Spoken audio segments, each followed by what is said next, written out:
Will United get top 4 next season?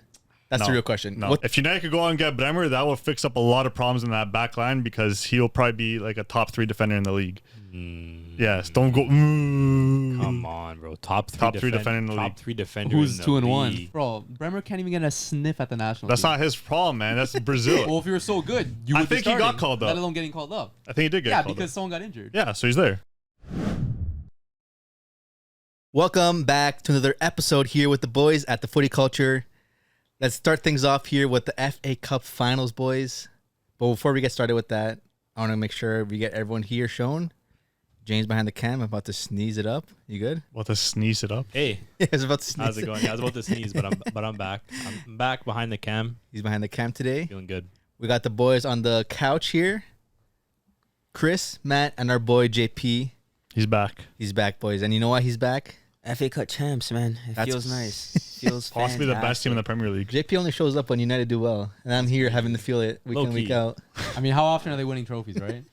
Hey, back to back, 2 years in a row. Hey, So man. pretty often, if you ask me. That's Okay, decent, there you man. Carabao to FA Cup. It's an improvement, I would say. Energy drink cup and then an improvement to the FA Cup. I mean, I rate it.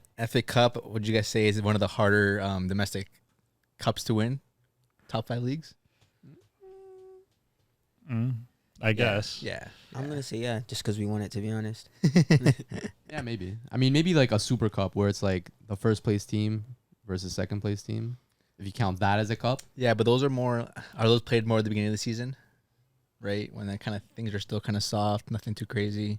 Obviously, you have to be consistent with the domestic cups, right? On weekend, and you're also playing your season, which is tough. But yeah, again, going back into the FA Cup final, I would say I didn't expect the win from United, to be honest. The bookies didn't expect to win. I think they has like 1-9 odds for United to win, or the other way around. 9-1. 9-1 odds for United to win. I personally didn't. I placed a bet on City. Wow. That's Betting crazy. against your No, own that's team? crazy. Come That's on. I'm just gonna do that because it's a win-win. If City win, I get the bag. If United win, I'm having a good time still. That's wild. Or But- just bet on United. Yeah, I wouldn't and do have an that. actual No, win. we know that if you bet on United, you're not winning, bro. We know that already. But they did. But they did because I didn't bet. That's why. That's how it goes for me usually. But no, what a great game again from United. What do you guys think? What are your thoughts, JP, of the game? What do you mean? Absolute masterclass, brother. Yeah. Mainoo, Garnacho. I could literally. The youngins. It was like the best performance I've seen from United all year. Really? Yeah, because I mean, you didn't expect us to win. Nobody expected us to win. From minute one, I was like, all right, honestly, I'm tuning in. I had a feel, low key, I did have a feeling. I'm like, if we're going to do something, it's going to be in this game because season can't be just terrible the entire time. But then I'm like, I see a lineup with no striker. I see McTominay and Bruno up top, and I'm like, Yeah. he's got a plan. Yeah, honestly. He's cooking something up. I don't know what he was cooking, but He's it's cooking good. something up. But like literally, I can't fault. Usually, I have something to say about like, especially like McTominay or something. Usually have something to say about any of those players on the field. I think all of them put in at least a minimum 8 out of 10 performance that game. Like I can't ask for anything more. I think Ten Haag got it perfectly right. Over the moon, man. I was watching it at work. I screamed when Mainoo scored. The man just came into the back. Was like, "What the hell's going on?" I'm like, "Don't worry about it. Don't worry about it." So happy, man. I'm like, oh my days. That first goal from Garnacho, that error from Guardiola, I guess I can say one of City's most improved and I guess kind of breakout player this season, besides Foden. But Foden obviously has been consistent the last couple of years. But the way Guardiola's been playing this season and the performance that he's had against big teams, and surprisingly the way he kind of came to this game and performed like that, I don't think he had a great game overall. But just to make that error was one of the players you'd expect the least from. And to me, and even having Ederson not there, obviously Ortega started in that game, and Ortega obviously been a great second option. And there's obviously rumors going out now that Ederson might be sent out to Saudi or something. There's rumors, and Ortega might be their first goalie. But again, he's a great keeper. But I feel like the communication was obviously not there. Yeah. And then you saw Garnacho clearly take advantage of that and put the first goal in, which was something.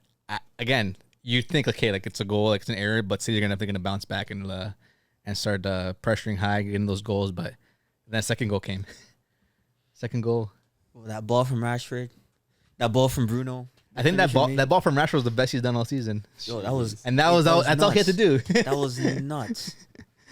perfect switch, and then like Bruno, no look, the little touch into Mainoo was ridiculous, man. Like I saw another angle, he's literally back to Mainoo. It was like I don't know how he saw him at all. Yeah. Just that touch in, first time finish from Mainoo, guy who's been like probably United's best players all season.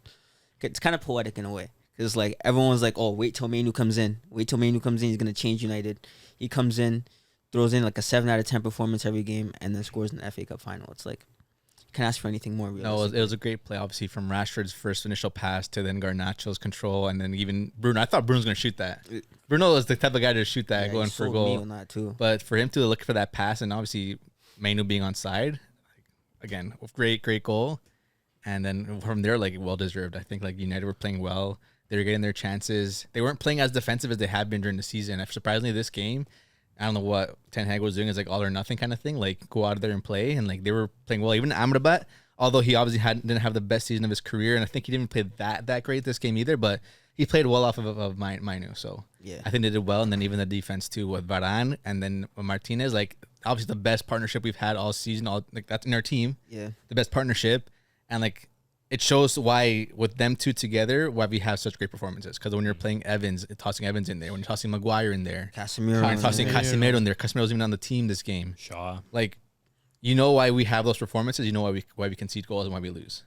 Although they did end up scoring one late in the game. Again, Doku, great goal, but again, like that was bottom corner. Onana should have saved that. Like, I wouldn't give it past United defense saying they did it poorly or that wasn't that shouldn't have gone in. But again, that was an Onana kind of position to save that. But that's why Martinez and Varane are the best duo and why they should have been playing week in, week out, even when Varane is on the bench, whatever the situation was. Obviously, Martinez's injuries and obviously Varane obviously leaving now at the end of the season. It's going to see who's going to be the next partnership because Evans is obviously not going to resign. Maguire, sign someone new? They have to. I think so. It's looking like honestly Bremer. But after seeing this performance from Ten Hag and obviously a pretty fit United squad, do you give Ten Hag another chance next season? Or are you sacking him? I mean, I don't think he's a bad manager. I think the decisions he makes sometimes is just like, why this? And obviously, I wouldn't put it past him, but obviously the injuries is one thing too. We're dealing with a lot of injuries. Obviously, some players also having not great performances. Onana's in and out of form. Bruno Fernandes again in and out of form. It just, we don't have a core 11 that we're going to be playing every single week. The way Man City does. You're changing maybe one or two players depending who you're matching up against. But when we're literally switching up like a full 10 players on one game to another, and it's always going to be switching up. And formation is changing. Even this game, like surprisingly putting Bruno up top and like Tomini kind of in there as well. You didn't expect that.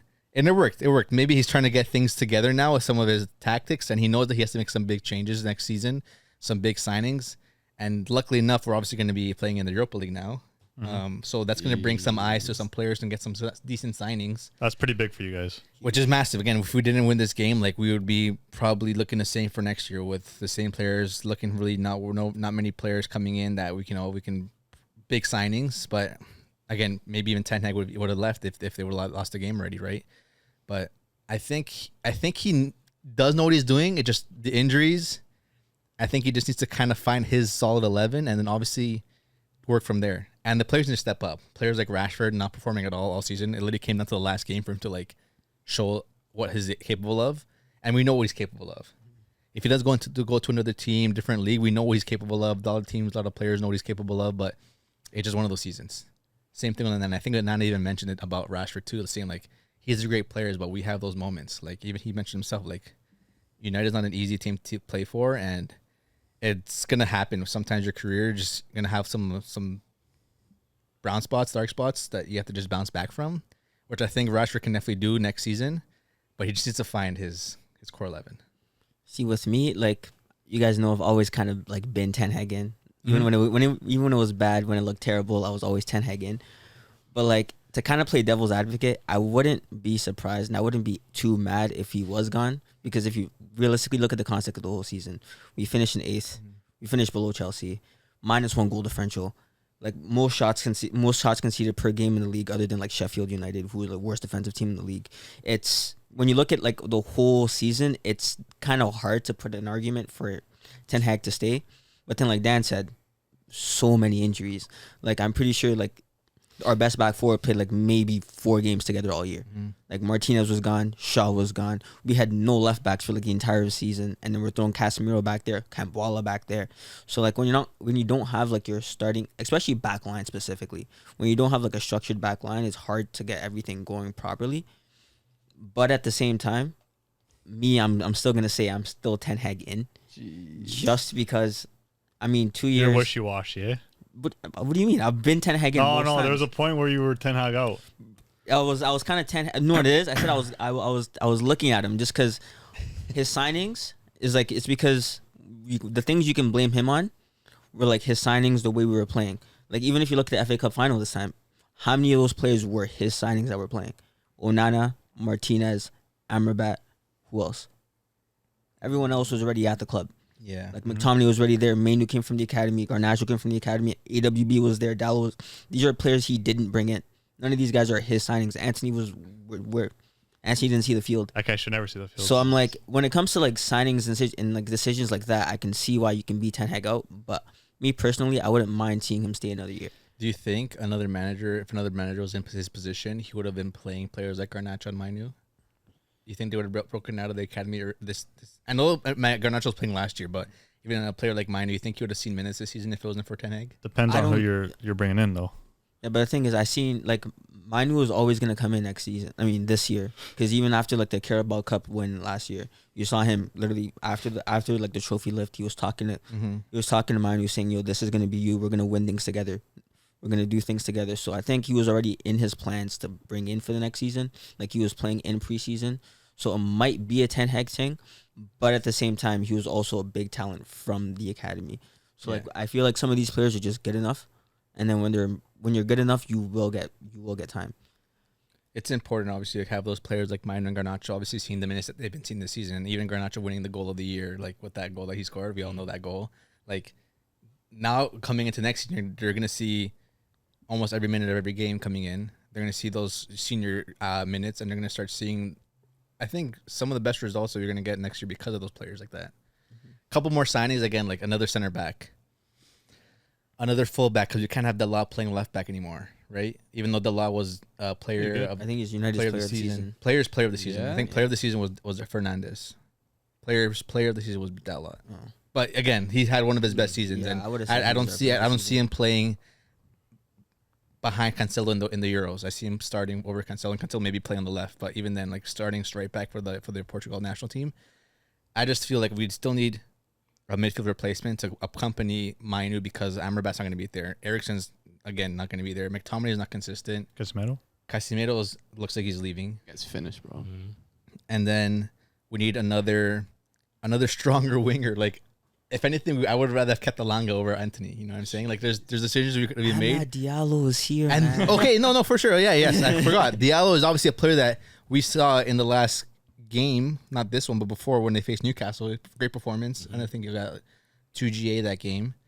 Like, we have the players. Couple more signings now that we're in Europa League. I think we're good. Are there any rumored signings? Again, like Chris mentioned, Bremer. United's linked to everybody every transfer window. You can't even look at the links. I think their only problem is letting players go. Like they have trouble letting players go. I know they're come to the point where they're gonna have to let people go on because their contracts are done. Like Martial, I think Casemiro's contract's done. No, he got bought for like a 4 or 5 year. Oh, so he has a while. So yeah, see if they can't let him go, then like you can't really replace him if you can't let him go. Again, like I mean, in his day, he's a good player. He's just not a center back. You know, like again, maybe he's obviously not on the form that he was with Madrid. He obviously is in a league I feel like is a little bit more tasking, and when it comes to more running on the pitch compared to La Liga, I'm sure the guy's like, what the fuck? I'm running twice as much than I was before. Yeah. He doesn't have the partnership of Cruz, Modric, and whoever was there at the time. And now he's obviously doing twice the amount of work. You saw in here, he got like how many red cards than he's ever done in his career. I think he's never had a red card before. Because he was playing for Madrid, bro. That's facts. But you know what I mean? Like it's a more taskful league where you're obviously putting out more. Where again, he's not going to be playing 90 minutes. You have to find someone who plays before or after him. Yeah, during the game. And then what do you say with someone like Rashford, where you could get money from and then you could replace him, or you just bring in Amad Diallo? Diallo can be playing on either end. Garnacho, obviously, you've seen him playing on the other side. Like, we still need depth. End of the day, we still need depth. Anthony can be a player that rotates from the bench. Rashford can be starting. You want to keep him? I would keep him. How about you? Rashford? Yeah. Can't let that guy go, man. Why? Yeah. Cannot. You're He's too so attached? He's turning not- 27. He's so That's talented, fine. man. Because Wonder Kid. Rashford's one of those players. Rashford's one of those players. It's like if you see him going somewhere else, you can see him doing really well. That sounds a lot like Martial. Martial, he's no. Martial's- Martial's at No, the no, same no. level. Remember when he went? Martial's had one leg for like 3 years now. He hasn't been fit forever. Remember when he went to Sevilla? Everyone's like, "Oh, I could see him doing really well at Sevilla," and then he's absolutely flopped at Sevilla. I forgot he even went to Sevilla. Yeah, exactly. Yeah. That, I feel like that might be Rashford. Yeah, but like Martial didn't have a 30-goal season last season. So I'm saying like They do this like season. there's like when you watch Rashford play, there's talent in there. It's one of those players like you would be scared to let him go to a top 16 because you can see what he could possibly do. Like I wouldn't want Rashford going to Arsenal. I wouldn't want Rashford going to why Liverpool not? I He can might see him. lose. He might lose them some games because of how often he's off form. No, because when you see him put in like an environment like that where teams are already made, teams who know what they're playing like, you can see him thriving. You tell me you put him in Liverpool the way they play, you don't see him cooking. You see him put him on the left wing for Arsenal Hey, right it's now. not You don't Klopp see him ball anymore. cooking. It's not Klopp anymore, man. Okay, put a left wing in Arsenal. You don't see him banging. No, he probably would cook at Arsenal. Exactly. still. So it's like there's talent in there. When United is like dysfunctional the way it is right now, it's tough for him. And then when he doesn't play well, playing bad at United is like the worst thing you can possibly do for English media because he gets so much hate, so much slander. So like if you're not playing well, it just looks a lot worse than it actually is. So he's one player I'm like I can't let go because like I know the talent's there. I know what he's capable of. It's just one of those seasons, man. Even this season, we obviously heard a lot of news about him on media with the stuff he was doing outside of football. I think it was one of those seasons where he kind of gave it up early because he wasn't seeing those minutes. He wasn't seeing the goals. He wasn't seeing the assists. He wasn't seeing that camaraderie with the team. It looked like the whole team was kind of like just over it at early in the season. So when it kind of picked up again, I feel like I don't know what it was. Like they kind of just woke up a little bit the last couple of games of the season. You think it was the getting rid of Sancho? Was he maybe like a No, I feel like distraction? a lot of yes, because I know Rashford obviously a big friend of his, a big fan of supporter of like Sancho and even the national team. I feel like that obviously screwed up his mentality. You think it's a bad influence on him? No. I feel like just It could've him been. leaving and the way Ten Hag treated him was that we're like, hey, like if he's going to be like that towards Sancho, clearly knows that what kind of a player he is. Maybe understand that maybe Ten Hag wasn't using him appropriately or in his best assets. Like, how would you feel if your boy, who you know is a baller outside of the country and in the national team, and then he gets tossed out like that? It's gonna bother you in a way. I guess, but you can't let that kind of dwell on you. You Oh, just gotta for focus sure. on yourself. right? Obviously, that's the West. You can always say that, but you should know ballers, man. It's a mentality game at sometimes, and we obviously can tell that Rashford's definitely one of the players that was closest to him in that team. Yeah. I just think Rashford should be played as a striker, not as a winger. I feel like his profile fits as a striker. No, I don't think so. Yeah. I've seen him play striker. He stunk it up, man. He's like he's like. I know it's a big comparison, but like I don't think Mbappe's best position is striker.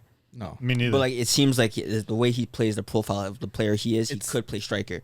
But same thing with Rashford. He is like the way he's built, the attributes he has, the shot, the pace, Pace, yeah. like his finishing is decent. You would think he'd be good at striker, but I think his best position is still coming off But that both left wing. both their players where their best assets are and their best qualities are when the ball's on their feet, and you're not doing it as a striker. You're playing it off the wing, and even the way he played that against City, just with that pass alone with Garnacho, like we're playing him as striker. Who are you playing out wide? Who's gonna make that pass? Like that play kind of started from him. Yeah. Rashford and Mbappe kind of have that TT build. I'm not saying Rashford's anywhere near TT, but Mbappe is. But like they have that similar play style, like that big body that is skillful on the ball that could literally bring up a play through the wing. So I see him similar to that. But I have a question for you right now, JP. Yeah. Are you still Mason Mount over Sabitzer? Bro, Mason Mount. Yeah. I'll say that with chest. I'm still Mason Mount over That's Sabitzer. crazy. That's crazy, bro. He's played like 6 games all season. That's Allow insane. him. He's just Why been though? injured. Why He's is been he injured? Who has the most assists in Champions League? I don't care. You don't care. He's a Like, Europa I'm gonna League say player. like Hoyland's top 5 goal scorers in the Champions League too. Like, and I'm not gonna say Hoyland's better than Lewandowski as a player. Dude, top 5 is different than most assists. Yeah, but how many games did he play? He's in the final, brother. Exactly. I mean, if you have enough games, you should be getting assists. But bro, no? key midfielder on a And final. he scored in the semi. Scored in the quarterfinal. Oh, But no, and semi. Mason hasn't been playing, right? He hasn't had the opportunity. Yeah, to but do it. I'm Sabitzer all the way, dude. The way Sabitzer played against. Well, I've seen Sabitzer No. play in the United jersey, man. Sabitzer's performance last season were great. No, yes, it they were. wasn't. Yes, they were. And I think he Nostalgia's killing saved you, us. He brother. saved us a couple games, though. Nostalgia's killing you, brother. He saved us a couple No, games. nostalgia's killing you. He He saved us a couple stunk. games. No, you mean He recency stunk. bias is killing you. JP, bro, it's time just to admit Nah. that. Talk to Sabitzer me at over the end Mount. of next season All right. when Mount has games under his He belt. probably won't. But though. where do you see Mount play though? He's always gonna be second behind Bruno. Always. I mean, beginning of the season, he played them together. But it didn't work. It didn't work. But like in that Spurs game, Mount was great. Mm. In that Spurs game, Mount was great. In that one game, he Yeah, was because he's played like 6. There's not many games for me to pick from. They played together. I think. Trust. Yeah. Mount's gonna come good. Before we move on, do we think, including myself, before we move on, do we think United will perform better than they have this season? Do you think we'll be getting top 4 next year. next year? You think United will be getting top 4? It can't get worse than 8th. It can't get worse than 8th. You sure? It literally. It's But that the first doesn't mean time top 4 though. I'm like, but like you said, okay, if we're going for better from this season, absolutely.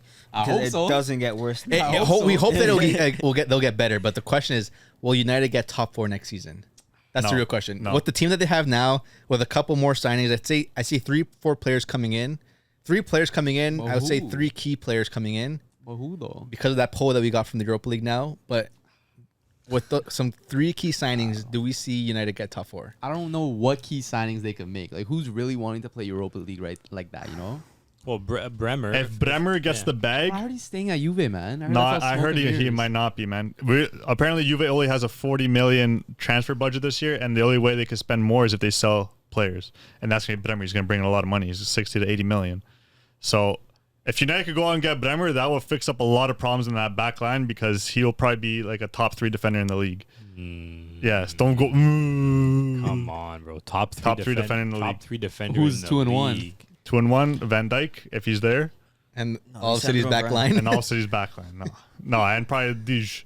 He might. And Akanji maybe. Ruben He Dias. might be like a top 5 defender in Manchester. I'll give him that. I'll give him that. But dude, but top 3 defenders in the league is crazy. Who else is better? There's some key players in the league already that performed, and I feel like that couldn't be just as well, if not better than Bremer No. coming in. They're Premier League proven. Who cares? What's Saliba? Bremer's unreal. What's Saliba? He's better than Saliba. No man, I don't know. Saliba's That's a big show. no. Bro, Bremer can't even get a sniff at the national That's team. not his problem, man. That's Brazil. Well, if you were so good, you I would be think he got starting, called up. Let alone getting called up. I think he did get Yeah, called because up. someone got injured. Yeah, so he's there. To play devil's advocate, Saliba doesn't get time at France either. Yeah, Yeah. there you go. Yeah, but look at France France center center backs versus Yeah, Brazil. Brazil's Militao Marquinhos. Beraldo, bro. They got Beraldo playing. Called up. He's better than way Brazil have better, no one. way better than Beraldo. Now the fact that you guys are saying that Bremer, we'll keep him then. I don't care. But do we? Okay, but I think we can get top 4. Honestly, I'm saying yes too. I'm say saying no. yes too. I'm saying yes. Though Aston, this was one of like just like last season, Newcastle getting top 4 was like a Mickey Mouse season for them. Like they just came out of nowhere. Aston Villa again this year stepping up. We thought they were gonna do well in Conference League. They got knocked out by Fiorentina. Top team. No, they got knocked out by Olympiacos. Olympiacos again. I feel like United getting the shit together. I feel like United are in a better position than Chelsea are. Really? They just got rid of Pochettino. Yeah. I think Chelsea Someone's gonna low-key come might in. They're be gonna make bad, some man. more different signings. They already signed their gaffer. They signed him Maresca? today, Maresca from Leicester City. You just coached Leicester to like a top season. Big gentleman from the school of Pep. Play some good football. So I don't know, man. Chelsea, they could be coming in hot.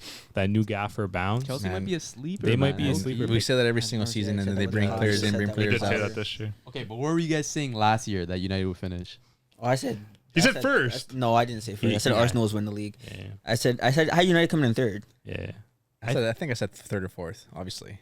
To be honest, I think we all probably had United in the top I didn't. 4. I think I you had guys, Chelsea, though. I some messed up. of you guys didn't have United in Yeah. there. I didn't have United, but I had Chelsea, so it's the same thing. Yeah. But my top 4 for next year, I'm not gonna like confirm it now. I'm just like thinking as of right now.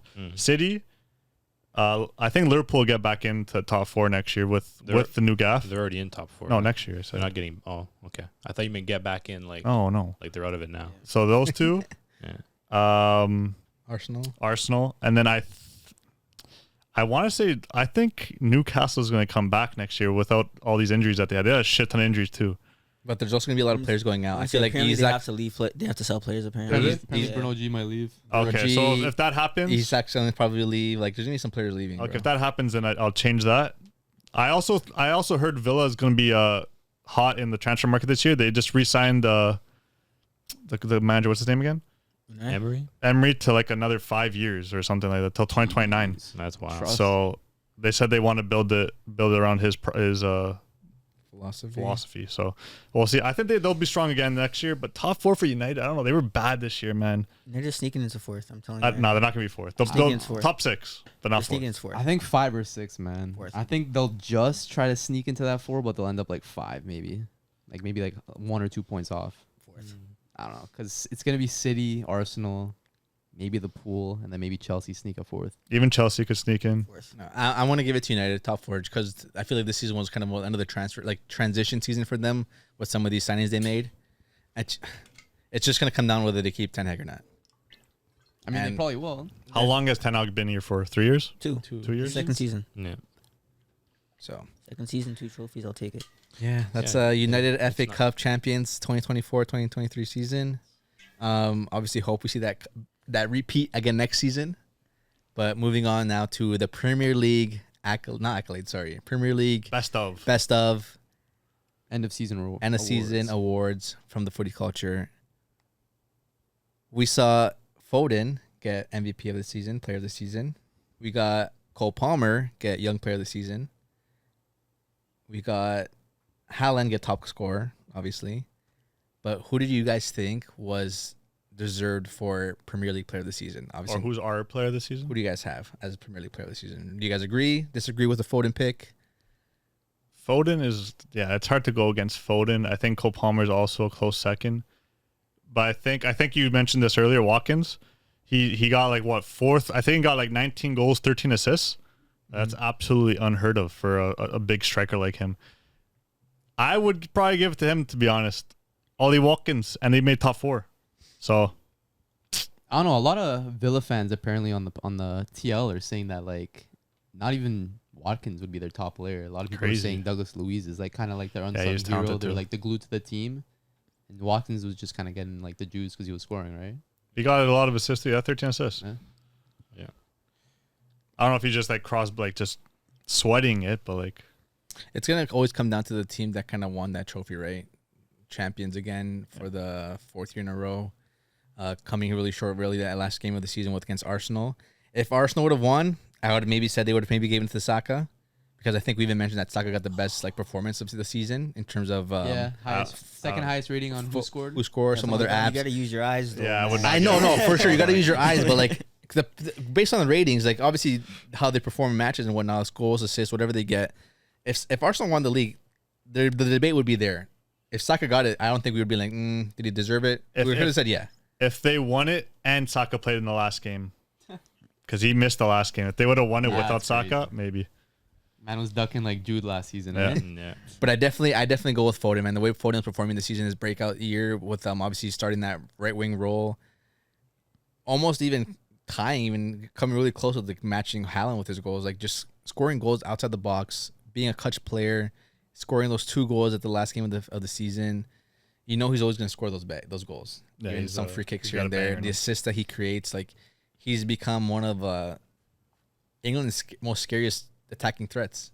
Hopefully now that we see him performing this way this season, that they bring that along with them to the national team, because now there's the option, right? Are you going to keep the best player of the season, continue playing right wing, or are you going to bring Saka, who's going to be Foden. Foden, or are you going to play Saka? That's the Nah, but thing.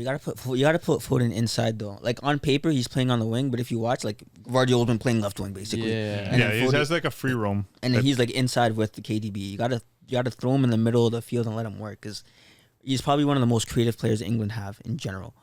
So like, yeah, you can't go against him because like KDB went out and he basically just took over. He said, "Yeah, honestly, I'm taking that spot," and then Pep found it hard to stick him back on the left because you realize playing Foden in the middle is where what works.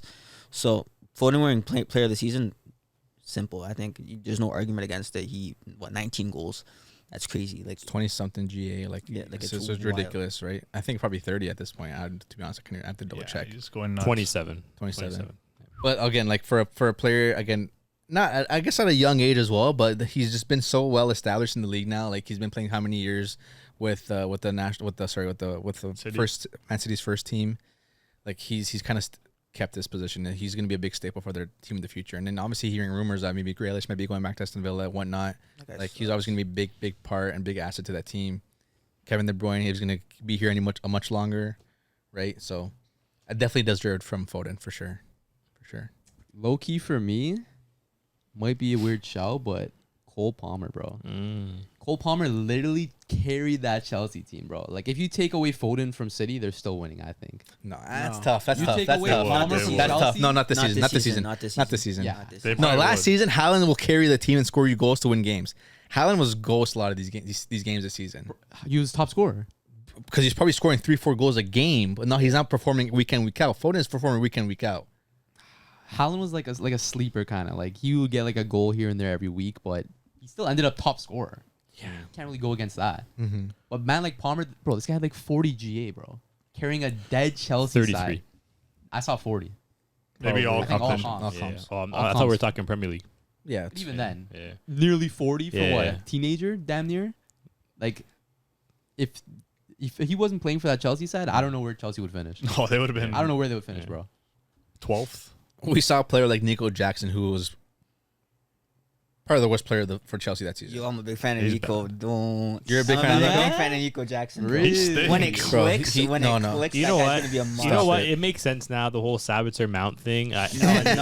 no, if I you look get at it. his, I get no, it. if you look at his stats per how much they got him for, and he wasn't supposed to be their starting Okay. striker, he had a great season. Second half, like Hold on, what are very his end of the stats? season, he started. It's when he starting shaved his head. He got rid of that blue hair. Yeah. He started off. Bro, performing. he had that one game where he scored like what 4 goals or Yeah. whatever. Yeah, I was He about to scored say. He scored a hat trick against Yeah. what, like Tottenham when they had like 9 men. But No. he had like 13 goals, Bro, did you see a those few goals? assists. Bro, if you watch, there's a Yeah. player there, man. Yeah. No, I agree with JP. a work in progress. I He's agree just with quick. JP on this one. There's a player there for sure. I think towards the end of the season, you saw it. He started to get a little bit more accustomed to the league. I also think he's not used to his body. You know what I mean? Like I know that sounds weird, but like you know what I mean? Like he's a big lad, and I think he's a young dude. He's still growing. And I think at the end of the day, you need to get used to your body and how to use it, especially in a physical league like the Premier League. He has to understand how to use his frame to his advantage. I think towards the end of the season, he started to do it. But I think you're going to see a real player there, especially with like hold-up play, being able to bring other players into the game. He's not I the think kind of he'll player, be able though. to do it. Not Yeah, yet. this guy drives but he his team has it. forward so Yeah. often. Like, Yeah. he'll Yeah, just but pick then up the he's ball. not clinical though. He's a lot like He's Darwin not clinical, Nunez, man. He's not clinical. Yeah. He's still young. He's not Still that young. young though. He's like Still young. you say he's still growing. He's not growing. We're done. Nah, He's a dude, 22, you're still man. growing, bro. Yeah, It's but you like see how we're talking about Chelsea, Yeah. saying how there's a player there. Yeah. Who else is there? You know what I mean? And Kunku didn't was show just- up it this was year. just Palmer. Where the heck was he? It was literally all Palmer. I know. That's what I'm saying. Yeah, Cole Palmer is definitely a huge shout, but obviously well deserved for young player of the season because I feel like you still can't take it away from the actual champion.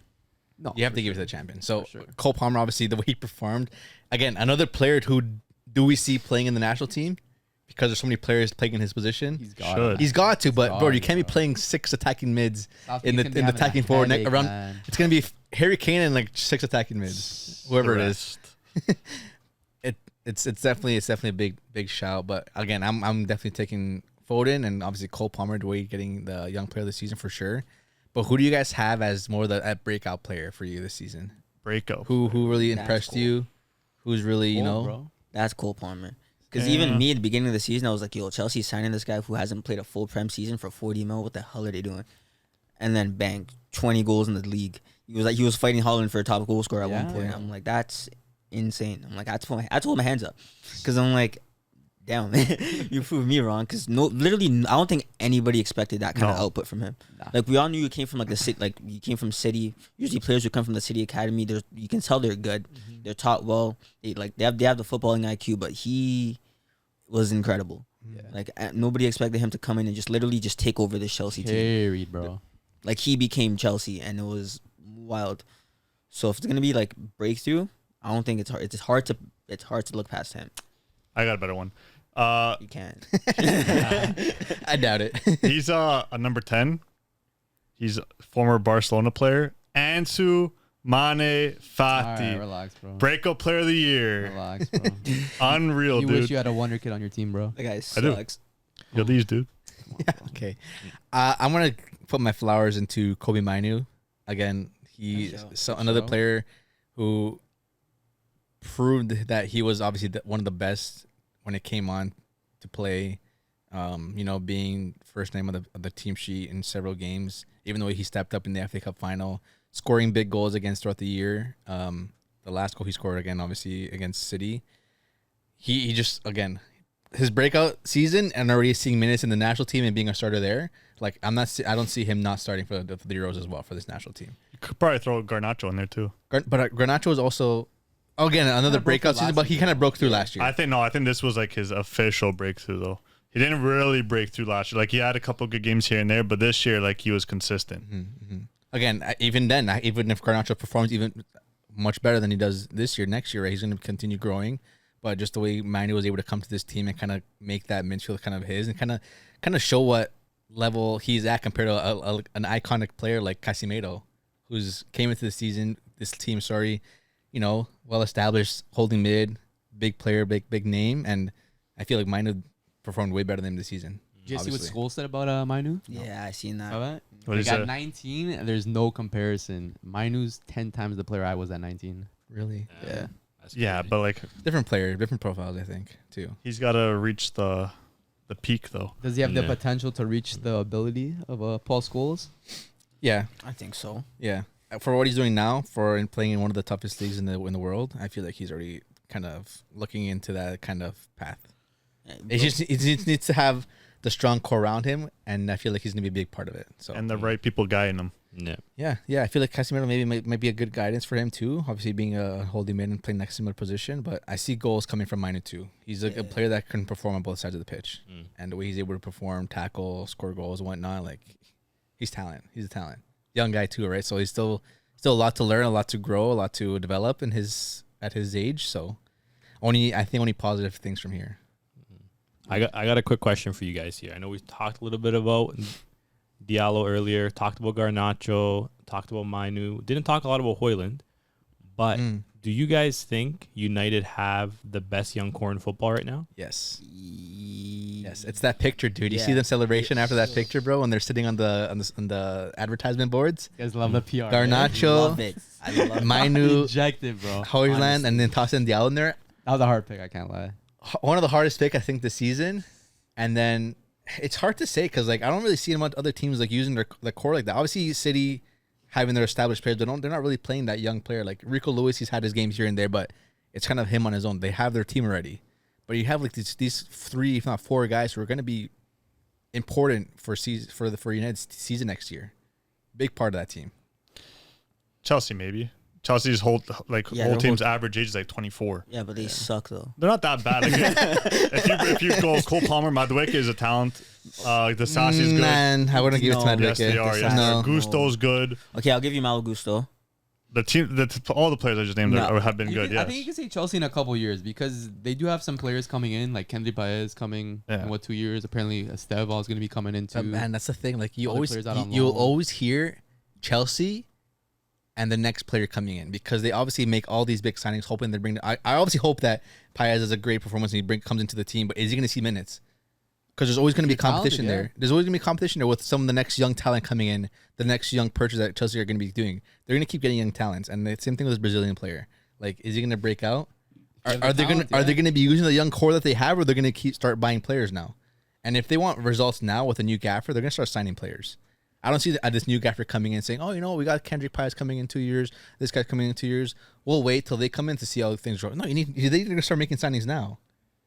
And when those players coming in 2 years or how many years it is from now, it's going to be tough for them to kind of slot in and start seeing minutes.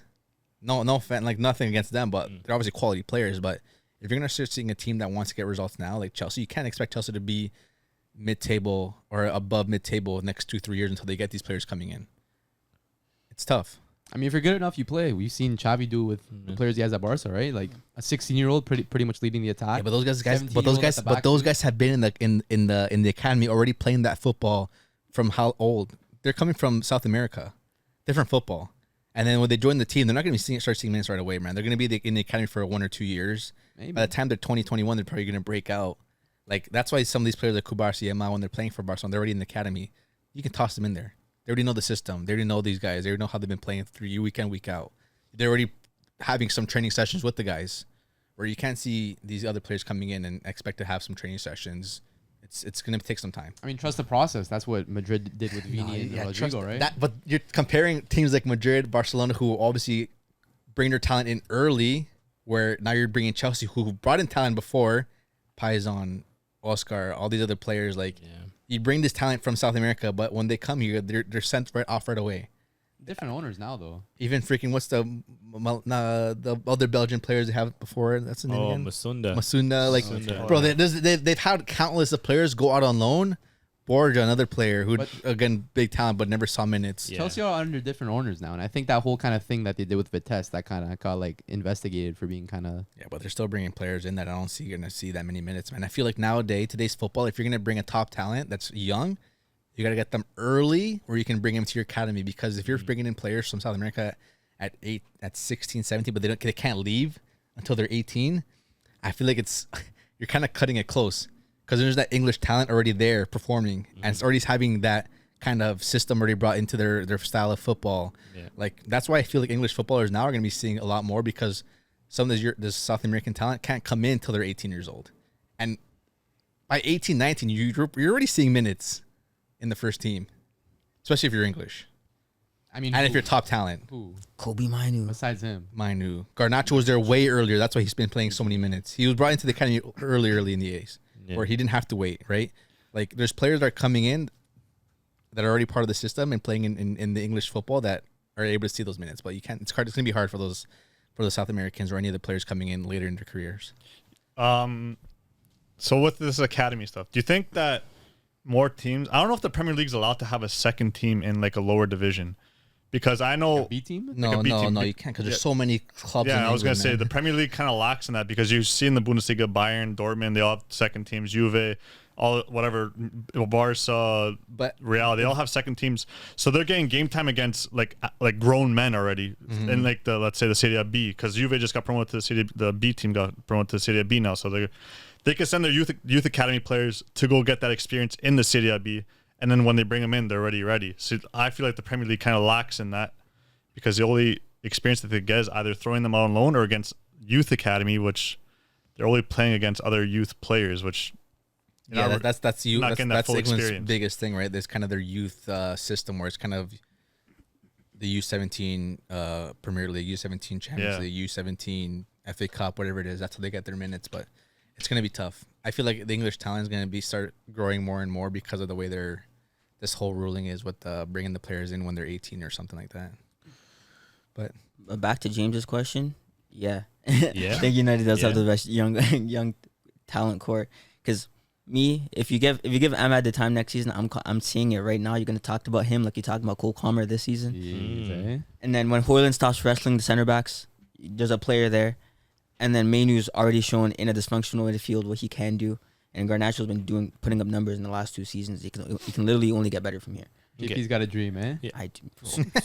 I'm going to the very top, man. I'm telling you. I've had stocks in him for years, man. I'm telling you what's happening. So I suppose really, like, if you really think about it, there's only 2 teams you can really maybe say have like those young cores where the players are contributing regularly.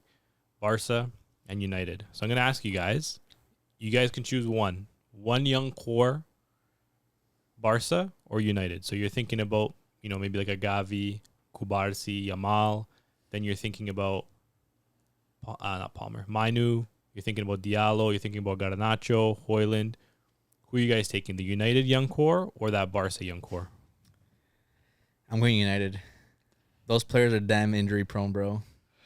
Those players are going to be injured in the recovery room a lot more than the United core. And not for anything. I feel like the pressure in the Premier League and the way they've been handling it is much better than, or not much better, but it's a little bit more pressure for the United players than it is for the Barca players. Also, it's English media, bro. Media is crazy. English media. Spanish media is crazy too. If you're playing, it's different because you guys don't understand Spanish. You guys don't follow the Spanish. But like media. it's not as big because but they're just competing with the biggest Madrid. These United Who's fans, the biggest team in Spain. Madrid. But they're competing Isn't with that something Madrid that they gotta media. They're compete not against? competing with Spanish media. No, they're competing against Catalan media as well too. No, I feel like, Yeah, they but I feel are. like the pressure is with more with the United players because they're literally fighting with the whole country. You And say the same about Barca. Nah, Catalan versus the rest of Spain. I don't think so, man. That's literally how it is in Barca. But It's okay, man. I hate to say this, so I'll take Barca. This guy knows ball, bro. I think what the heck's his name? What's the center back? I just blanked out. Kubarsi? Kubarsi. I think Kubarsi is the biggest talent of any player, young player right now. He is going to be the best center back in the world within a couple of years. Hope to see it, bro. I hate saying this, but yeah, he actually excites me to watch because he's a good player, man. I don't think there's anyone better than him, I mean, youth wise. you don't want to hear from me because obviously I'm gonna be biased towards Barcelona. So I think So you're going Barca, I'm assuming? yeah, 100%. Based on that. Yeah, Lamine Yamal, you could say right now one of the best right wingers in the world. At Yeah. 16, bro. we heard about the same about Fati, and where's Fati now? Who's talking about Fati? Just don't run him to the ground. I'm talking about Yamal. I'm not talking about Fati. I don't see. You can for sure. Yamal's been a great player, but I can easily see him not performing the same next season for some reason. Why? I don't know. That's just how I feel like the Barca mentality is. It's like But based off of what? these Tiredness. tiredness, overplayed. Look at Gavi, look at Pedri. They all have been injury prone all season. Gavi already has another knee injury, surgery. Is he going to be coming in the same player? We've seen players come back from ACL surgeries like nothing. And But we've Fati's playing in also Brighton with no Seen minutes. the other way. Tough. It could go either way. and then It could the go way either way. the way Gavi plays, he's not a player who is going to be conservative. And if he doesn't have to change his playing style, he's not going to be the same player either with his injury. New gaffer coming in might instill a different kind of mentality in the player. Mr. Flick. Mr. Flick, JP? See, if I'm gonna be unbiased, Yamal's a crazy talent. You can't even go past that. That guy's incredible for 16 years old. And then I haven't seen too much of the center back. Barca. Kubarsi? Yeah, but the two CL games I saw against PSG, those like me when I watch center backs play, I love seeing line breaking passes. And the way he was just finding levels feet like it was nothing, left foot, right foot was actually incredible. But then I'm a big fan of Pedri as well, but I'm not the biggest fan of Gavi. I'm not gonna lie. But then you guys know how me and Diallo go way back. This guy's talking like he knows him, bro. Me and Ahmad, we go way back. Who do you think is a better GA, Garnacho or Yamal? Probably Garnacho. That guy just, he just gets on the end of everything. But What's the age difference? if I'm being honest, I don't even 3 years? think Garnacho is that big of a talent. You don't think? No, I just think the way he plays, the way he just he thinks he's him. You know what I mean? He thinks he's that guy. He's He has, too cocky? he has that no, but I think that's what makes him a good player. Because then he doesn't back out of anything. He thinks like every time he gets the ball, he's like, I'm gonna beat this guy. Even if he doesn't beat him, he's gonna beat him next time. He has Or a he's gonna Ronaldo mentality. He's gonna shoot every time. He's gonna shoot on sight every time. That's why he gets these stats, I think. But when it comes to like pure talent, I don't think he's that great. Like I think he's realistically, I think he's like Martinelli level, and I don't rate Martinelli at all, to be honest. Interesting. So me unbiasedly, I'm gonna go with Barca, but but Mainoo and Diallo are like really big talents in my opinion. Like really big. But if you're gonna look at like the entire core between Barca and United, I'm going Barca. I can't lie. All right, you heard it Yeah. here. What about How you? about There you go. Oh, me personally, I I got say Barca. Barca, I too. got Barca. Yeah. Low key. Why? I don't know. I think obviously the United players, they haven't really had the opportunity. I mean, technically, I guess they have to do it on the European level. But I think a lot of those Barcelona players, they prove themselves in Champions League kind of knockouts and in some big games, and they really stood out. And I think Kubarsi is like Spatty said, like phenomenal, like potential like best in the world in his position. Where I think like United, I think you have Mainoo who has that kind of potential, but I don't think the other guys necessarily have that. So if maybe one of them take kind of a level up, then maybe United have a chance. But it's tough. But I definitely think they're the two best young cores in football right now, Do you which guys is good. You guys Good. think these United players could do much better at a different team other than United? No. You guys think United like holds players' potentials back though? Yeah, just because it's so dysfunctional.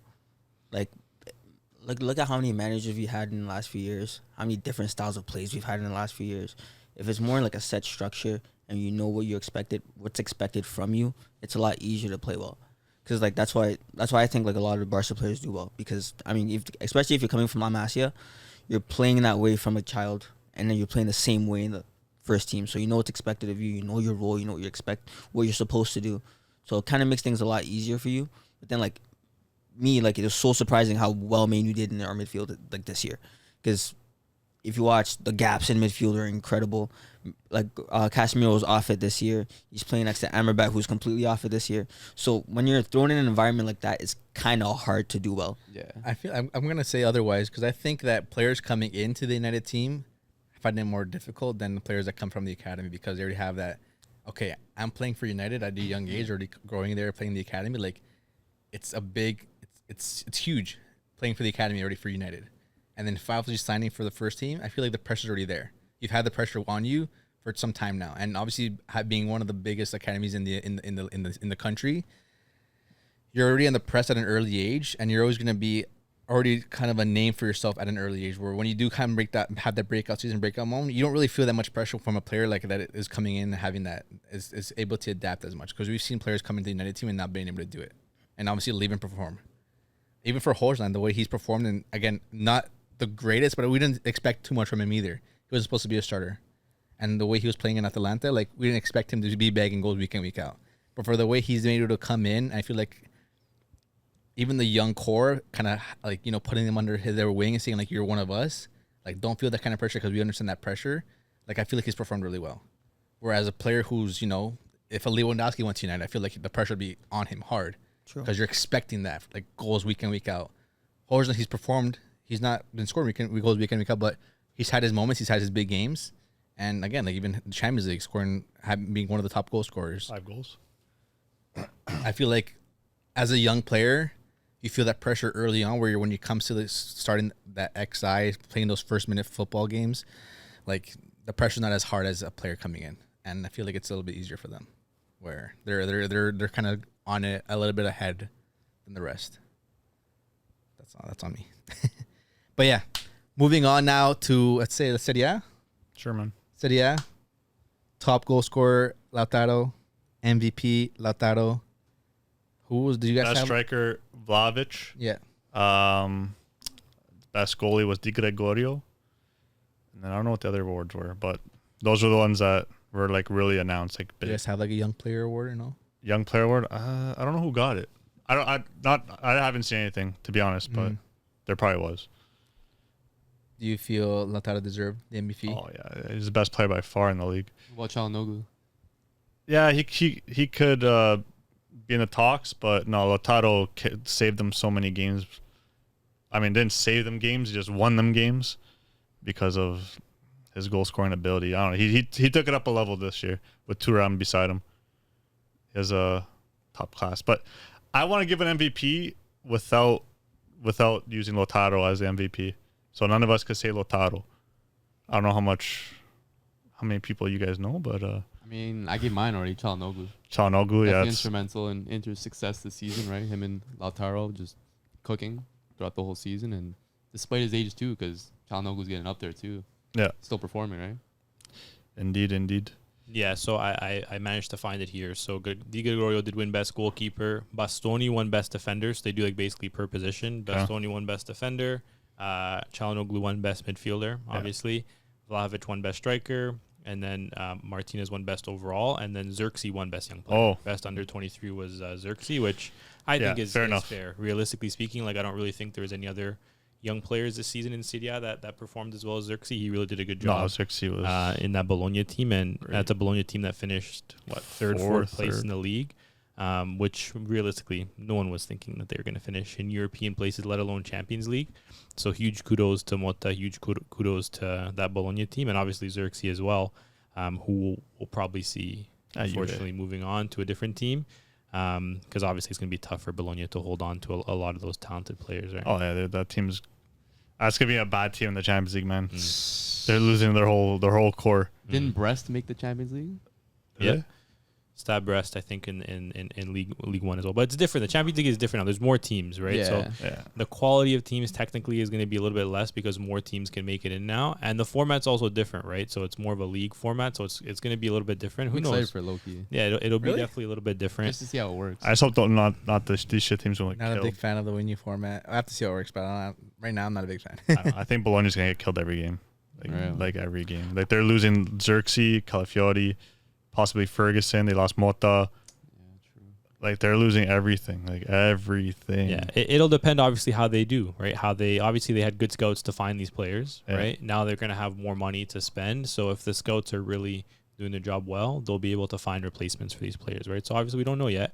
Obviously we have to see who they're gonna bring in as a new gaffer, what players they bring in to play Champions League.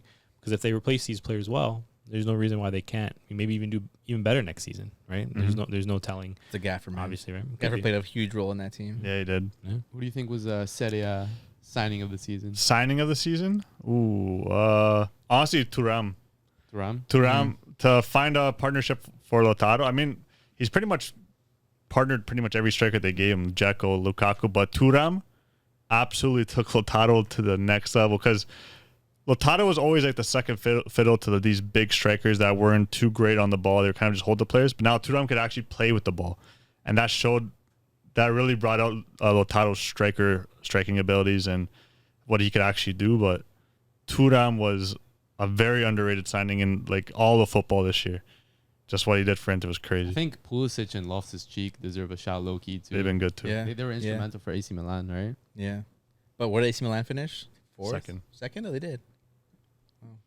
It's crazy the way people were talking about Milan this season, like they didn't really do much, but they still finished second in the league, right? Which is crazy. I think they kind of went under the radar in that sense. I think everyone was acting like the whole world was falling down in Milan. They had no players, Gaffer's gone, but they still low key ended up finishing in a pretty good place in the league, right? Second place behind that Milan team is.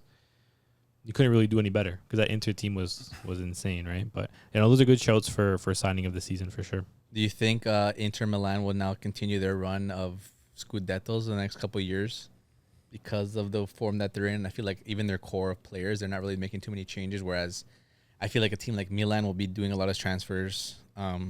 Juve obviously can look to get some transfers done. Napoli have obviously finished 10th. I mean, talk about them again. You said like even worst title defenders ever, bro. Yeah. You said what's Bologna even getting some new changes in players. Again, a team like Newcastle and Aston Villa, who you didn't expect to perform that way, might not. Again, you don't see them performing the same way next season. Obviously, it's one of those Mickey Mouse seasons for them.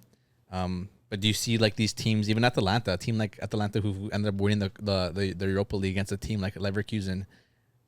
Are they going to be performing the same next season? Atalanta won't be they'll never be a title contender just because they don't have depth. They could only go for one thing. It's either they go for the league or the Europa League. They obviously put all their chips into the Europa League, which we saw the performances that they did, killing every team. But they're not really a team. I think Napoli is going to take a huge jump next year. Really? Apparently they're getting Conte as the coach, but they might sell Osimhen. I think they'll be even better without Osimhen, but if they brought in Conte. Juve is going to take a huge jump next year, I think, hopefully, with Motta coming in. Hopefully. I'm crossing my fingers. Signings, man. You guys need signings. Look, they're getting the signings. Milan's going to take a step down. They lost Pioli, and they brought in the guy. He was coaching the Liga. He coached Roma. I forgot his name now. Fonseca. Trash manager. Didn't he win the league with Leo? Okay, no, that wasn't him. That was the guy that went to PSG. I forgot his name. Galtier. Yeah, Galtier. Yeah. That was not Fonseca. Fonseca came after. Yeah, and then he just ruined them. Yeah. Yeah. So Milan's getting Fonseca. Trash. Roma will probably make a top 4. They're not really going to compete. Top 4, eh? They're probably going to make a signing here and there, but they might lose Dybala. If they lose Dybala, like shit hits the fan. Inter's winning it for the next 2-3 years. Maybe more. Well, who is the better manager this season, Gasperini or Motta? Honestly, Gasperini. Gasperini's been there for a while, and he's finally deserved his flowers. Gasperini. Gasperini lost some key players, Muriel, every year. Zapata, Malinovsky, Ilicic, and yet he won a trophy first time in what? Oyland. I think second ever trophy in their history. Gasperini is the most underrated manager in the world. World, eh? Though what he does with these shit teams that he gets, he makes stars out of literally nothing. Like Scamacca had one of the worst years he've ever had. What's he now? A star. De Catalare, trash last year. Yep. Made him a star. That Swedish guy came out of nowhere. Kien. Yeah. Made him a star. Ederson, absolute baller in the midfield. Where'd he come from? I have no idea. Lookman too. Even Lookman too. Lookman, he was not supposed to be anything special until Gasperini got a hold of him. Gasperini is the most underrated manager in the world. I don't want any I don't want to hear any So would you offense or buzz. prefer Gasperini or Motta at Juve? No, for a long term, obviously Motta because Gasperini's pretty old. Like, He's a young for manager, man. he's Why? old, He's man. like 67, no? Yeah, he's close to retiring. Bro, give him like 5 years. Like he'll do a That's good too much job. stress, bro. That's too much stress. Yeah, for an old especially guy. at Juve. I mean, man. at Juve, yeah, that's a different story. At Juve, you're gonna celebrate too hard. You're gonna get sacked, bro. And I feel like part of what makes Gasperini so special is his connection now to Atalanta, right? Like He's a god they there. made him like a citizen of Bergamo, like all these things. Like they're probably gonna build a statue of him. Like he Yeah. really has that deep connection with the club. Whereas I feel like if he went to Juve, he wouldn't have that same passion, right? Because I don't think he doesn't care. Right, like I think he cares about Atalanta, and I think if he went to Juve, it would just be purely for that kind of like Business. sporting business money move. It wouldn't be because he cares and he loves the club. Mm-hmm. So I feel like he would lose that kind of that special thing that he has, which is that connection to Atalanta. So I don't think he would do as well at Juve, to be honest. I think Motta is probably the best choice that they could have made, and I think, to be honest, I think they'll cook with Motta next season, especially Hopefully. because they're back in Champions League. They're gonna have some funds, and I think they I don't know if they're going to be able to compete with Inter in the league. I think they would have had a better chance competing in the league with Allegri, as stupid as that sounds, because I think Allegri is just a guy who gets it done for the most part. But I think they'll be more exciting to watch, and they're going to be a more fun team. But I think it's going to take time for that to turn into consistent results. Yeah, I agree. I don't know if they would compete with Allegri though, unless they were to like bring in like star power. Like he needs good players to do something. This team sucks, so he wouldn't be able to do it next year either. But Motta's the right way to go. But I like that Juve is running in the right direction right now. So, what are your expectations for Motta in the coming seasons? When do you expect him to start getting his first title for Juve? First title, like league title, Yeah. within the next 5 years. Hopefully he's there for League 5 years. title. Yeah, Like you can definitely see them get a title next season, maybe a Coppa d'Italia. I don't know if they could get. Man, Or, Inter's way ahead of us right now. They won a cup this year. Yeah, Yeah. no, okay, no. If you're was just talking that? about Coppa League Cup, Italia, right? yeah, League Cup. If you're talking about Coppa Italia, then he'll get one probably Maybe. next 3 years. Yeah. Yeah. Which again, like maybe, but I'm saying like league, like being a big powerhouse in the league and fighting for top place. You're saying 5 years later. To be a powerhouse, You're like if he doesn't get a title in the next 3 years, like you're saying this guy's still good. Don't worry. I guess it depends. I don't know. I said within the 5 years. Yeah, but if you don't see any, if you don't see any titles for 5 years, This Inter team's way ahead of us right now. It's like we got to catch them. Like that's Not even a Coppa Italia, bro. no. I no, think yeah, they'll I'm get saying Coppa like Italia. league maybe. Like if they have a Coppa Italia here and there, like you keep them on board, but for 5 years to not win the league, it's still gonna be a stretch. Okay, no, not 5. Like within 5, it could be. I think 3 to 5. It's not gonna be the next 2. Okay. Yeah, I think Inter are way too ahead, like you said. Yeah. And then the thing is they have a young core, like for Yeah. the most part. They have like some young talents that are still driving this team. So I think it's going to take Juve taking that step or two forward, but it's also going to need Inter, I think, to take a step back. Yep. Because if Inter just keep going, then Juve aren't going to catch them. No matter how good they get, they're not going to catch them in the league. Because I think this team's built to win, and they've been making smart signings. They've been bringing in kind of those about to enter their prime signings, just over and over and over again, and then it basically just carries them to this kind of consistency. Like Thuram, for example, is someone who's just about to enter his prime, and we saw him now just joining Inter, and he just kind of slid right in, and he's killing it, right? I think even someone like Tejan Buchanan, right, the Canadian, I think he'll be able to, once he kind of gets more acclimatized to Italy and speaking the language, I think he's someone who's going to absolutely feast in that Inter team. Someone like Di Marco, when they signed him, just entering his prime, and then now he's one of the best fullbacks in the world, right? So I think they've been doing it well, but I think now it's what you're starting to see Juve do now too. If you're looking at Di Gregorio, right, just kind of entering his prime as a keeper. Calafori, same thing from Bologna, just entering his prime as a center back. So they're starting to sign these players at the right time, just like Inter used to. So eventually they're going to catch up, but I think it's going to take maybe like Martinez get to move away. Like, you know what I mean? If something like that happens, then maybe if Lautaro goes, Well, That's not happening. that might kind of give Juve a chance. But I think as long as Lautaro's there and playing at this level, I think it's going to be very, very, very I tough. feel like the only team that would ever send Lautaro is like Atletico de Madrid. Yeah, he's an Atletico player. Yeah. Like I don't see him going to the Prem ever. To be Simeone's honest. still there. I don't ever see him Yeah. going to the Prem. I'm sorry. He won't go. I don't think he's gonna leave Inter. I think he's gonna be a club legend. Yeah. Yeah. He came from Racing. I can see it. Yeah. Yeah. Yeah, Oh, he- for sure. he'll Like be there Inter forever. again, I think is going to be one of the top team for the next couple years. But yeah, any other thoughts for the Serie A this season? Maybe just like a under the radar type player, I think Buongiorno from Yeah, Torino, he he had season. an absolute class season at center back. Kind of carried them a lot of games, just defensively sound. He's been class in the three at the back. Yeah, he's really taking a step forward a lot this year. I would love if you've hey, go sign Buongiorno with Calafiori. That'd be nice. But yeah, shout out to Buongiorno. Nice. Guess we can move on to Move on to the Liga. La Liga. La Liga, baby. Player of the season, still not spoken for yet. Realistically, Jude. I think it was already given. I don't know if it's like official, but apparently it's Jude, which makes sense, right? Who else is better than him this Nah, season, right? Now you're saying it? Midfielder playing as a Now you're striker, saying it? getting the amount of goals that he got. Midfielder Now you're playing as a saying striker it. is crazy. No, but no, to be fair, Matthews has been saying it for a time. So Who else? No one else, to be honest, besides maybe Soroloff. Yeah, maybe you want to give Dolbik Yeah. a shout too. Dolbik, I mean, Sorloth. Pichichi winner. Maybe Savio had a great season at Girona. Mhm. Now going to City in the summer. But you're always gonna call out Bellingham for his performances. I feel like obviously being a top player for that team, winning the title, and then possibly winning the Champions League. His GA for itself speaks for itself. Obviously, like as a center mid, you can say striker. You can call him whatever you want, but as a center mid coming from Dortmund for his first season at Atletico, Real Madrid, I feel like a lot of players have a easier transition going to a team like Madrid than other players do. And I then mean, they other have all the teams. tools for you to succeed, man. Yeah, like one of like- the best gaffers in the world, one of the Mhm. best institutions to play under too.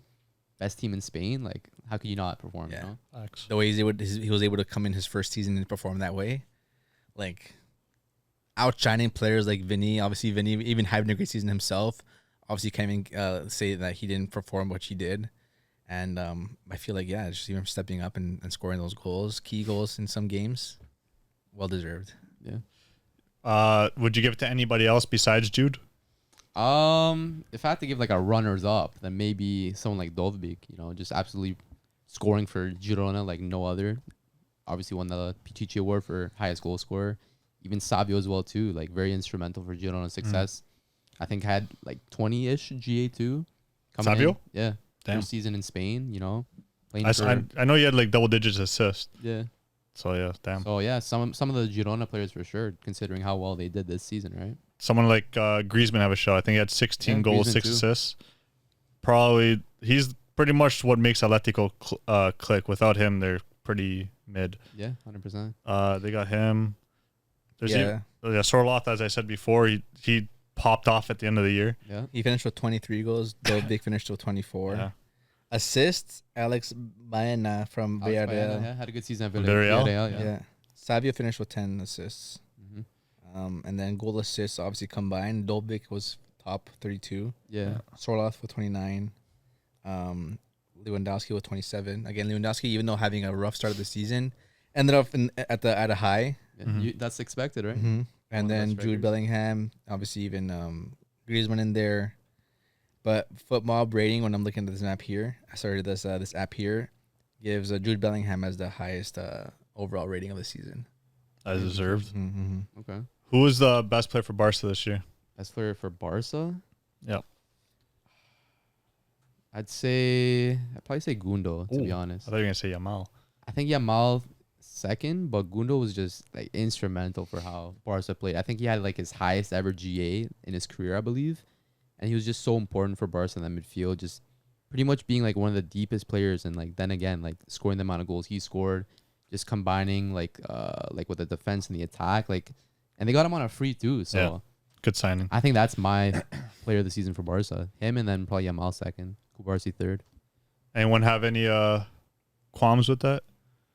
No, I got no issues with that. I think realistically, tough to give it to anybody but Jude. But I think Dovbik has a shout at being probably that kind of runner up. He's probably best striker.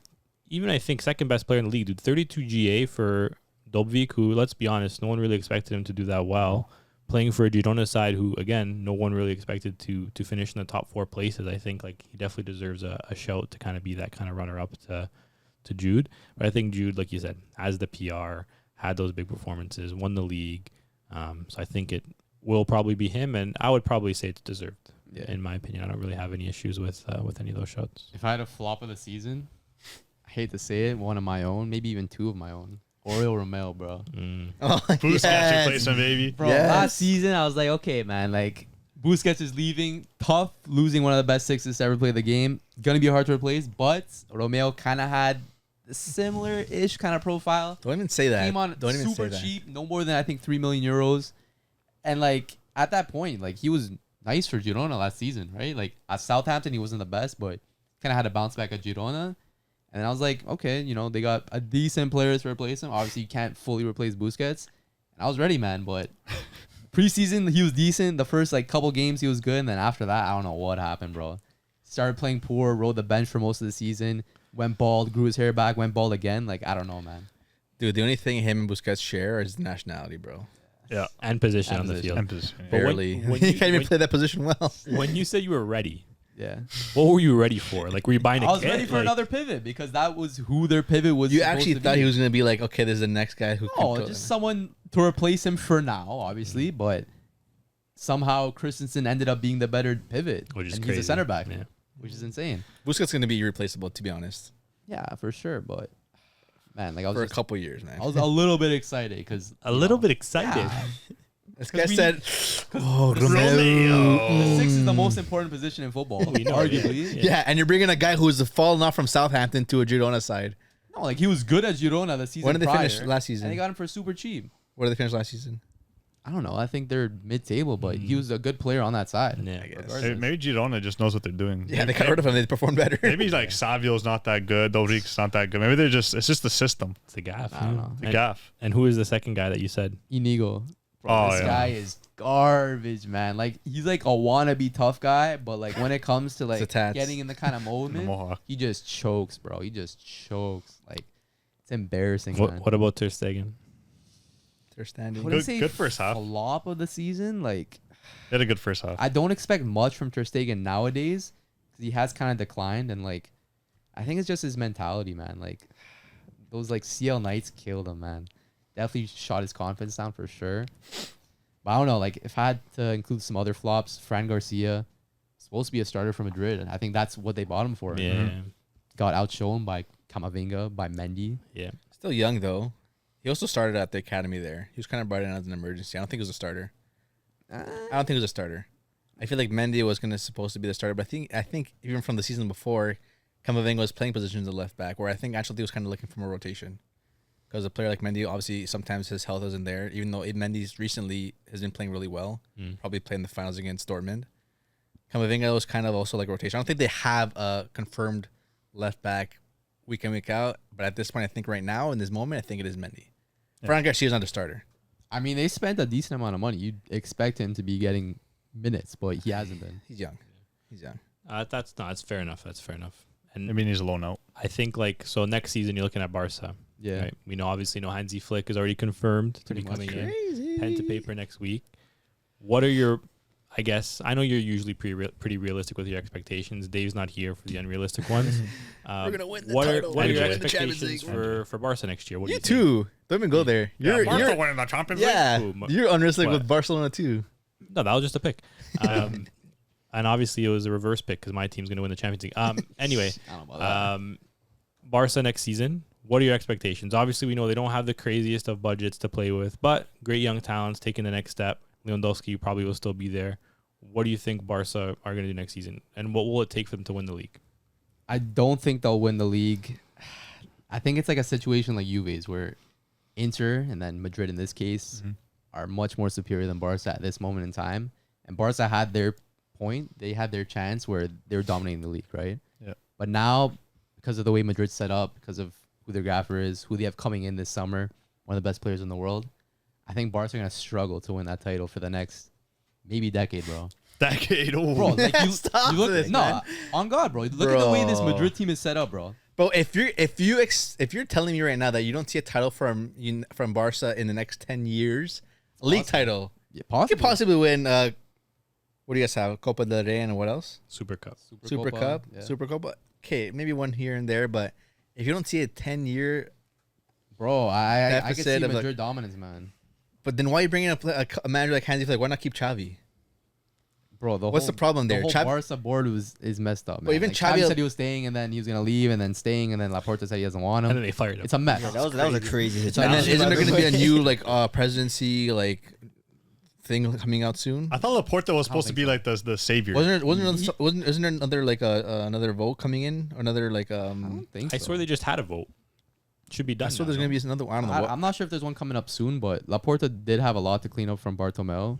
Like over $1 billion in debt, which he is slowly cleaning up. But for Xavi to even say, I tell Hansi Flick, when you come in this, it was a quote. I'm not going to say it exactly how he said it, but he's pretty much saying like this is a tough team to coach, and a harder board to deal with, and it's going to take time.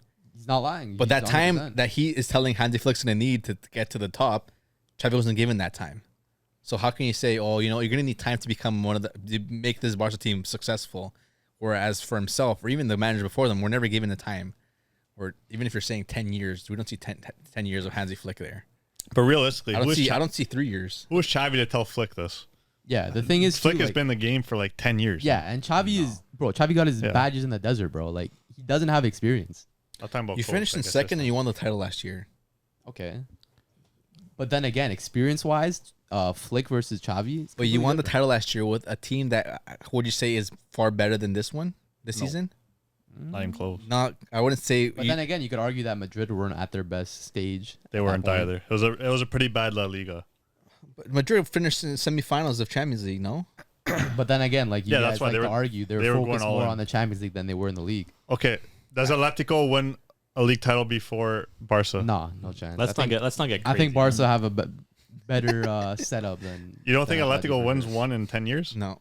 Nah. They win one every so often, though. I think the next 10 it might be like 7 for Madrid, 3 for Barca, bro. But just like we mentioned about other teams and other leagues, like the only way these teams might be able to even sniff the title some of these years if it's Madrid falling off, and it doesn't look like it's going to happen, to be honest.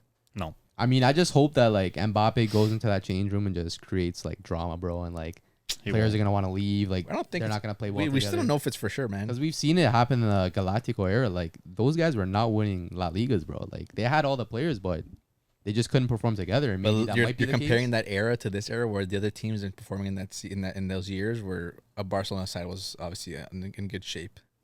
Yeah, the Barca team. Like a bad so. Madrid can probably compete with a Barcelona and Atletico Madrid, a Girona again who might not be performing the same next season. Atletico Club who doesn't really fight for top 4, who got top 4 this season. Atletico? Club Oh, Bilbao? Bilbao? Bilbao didn't, right?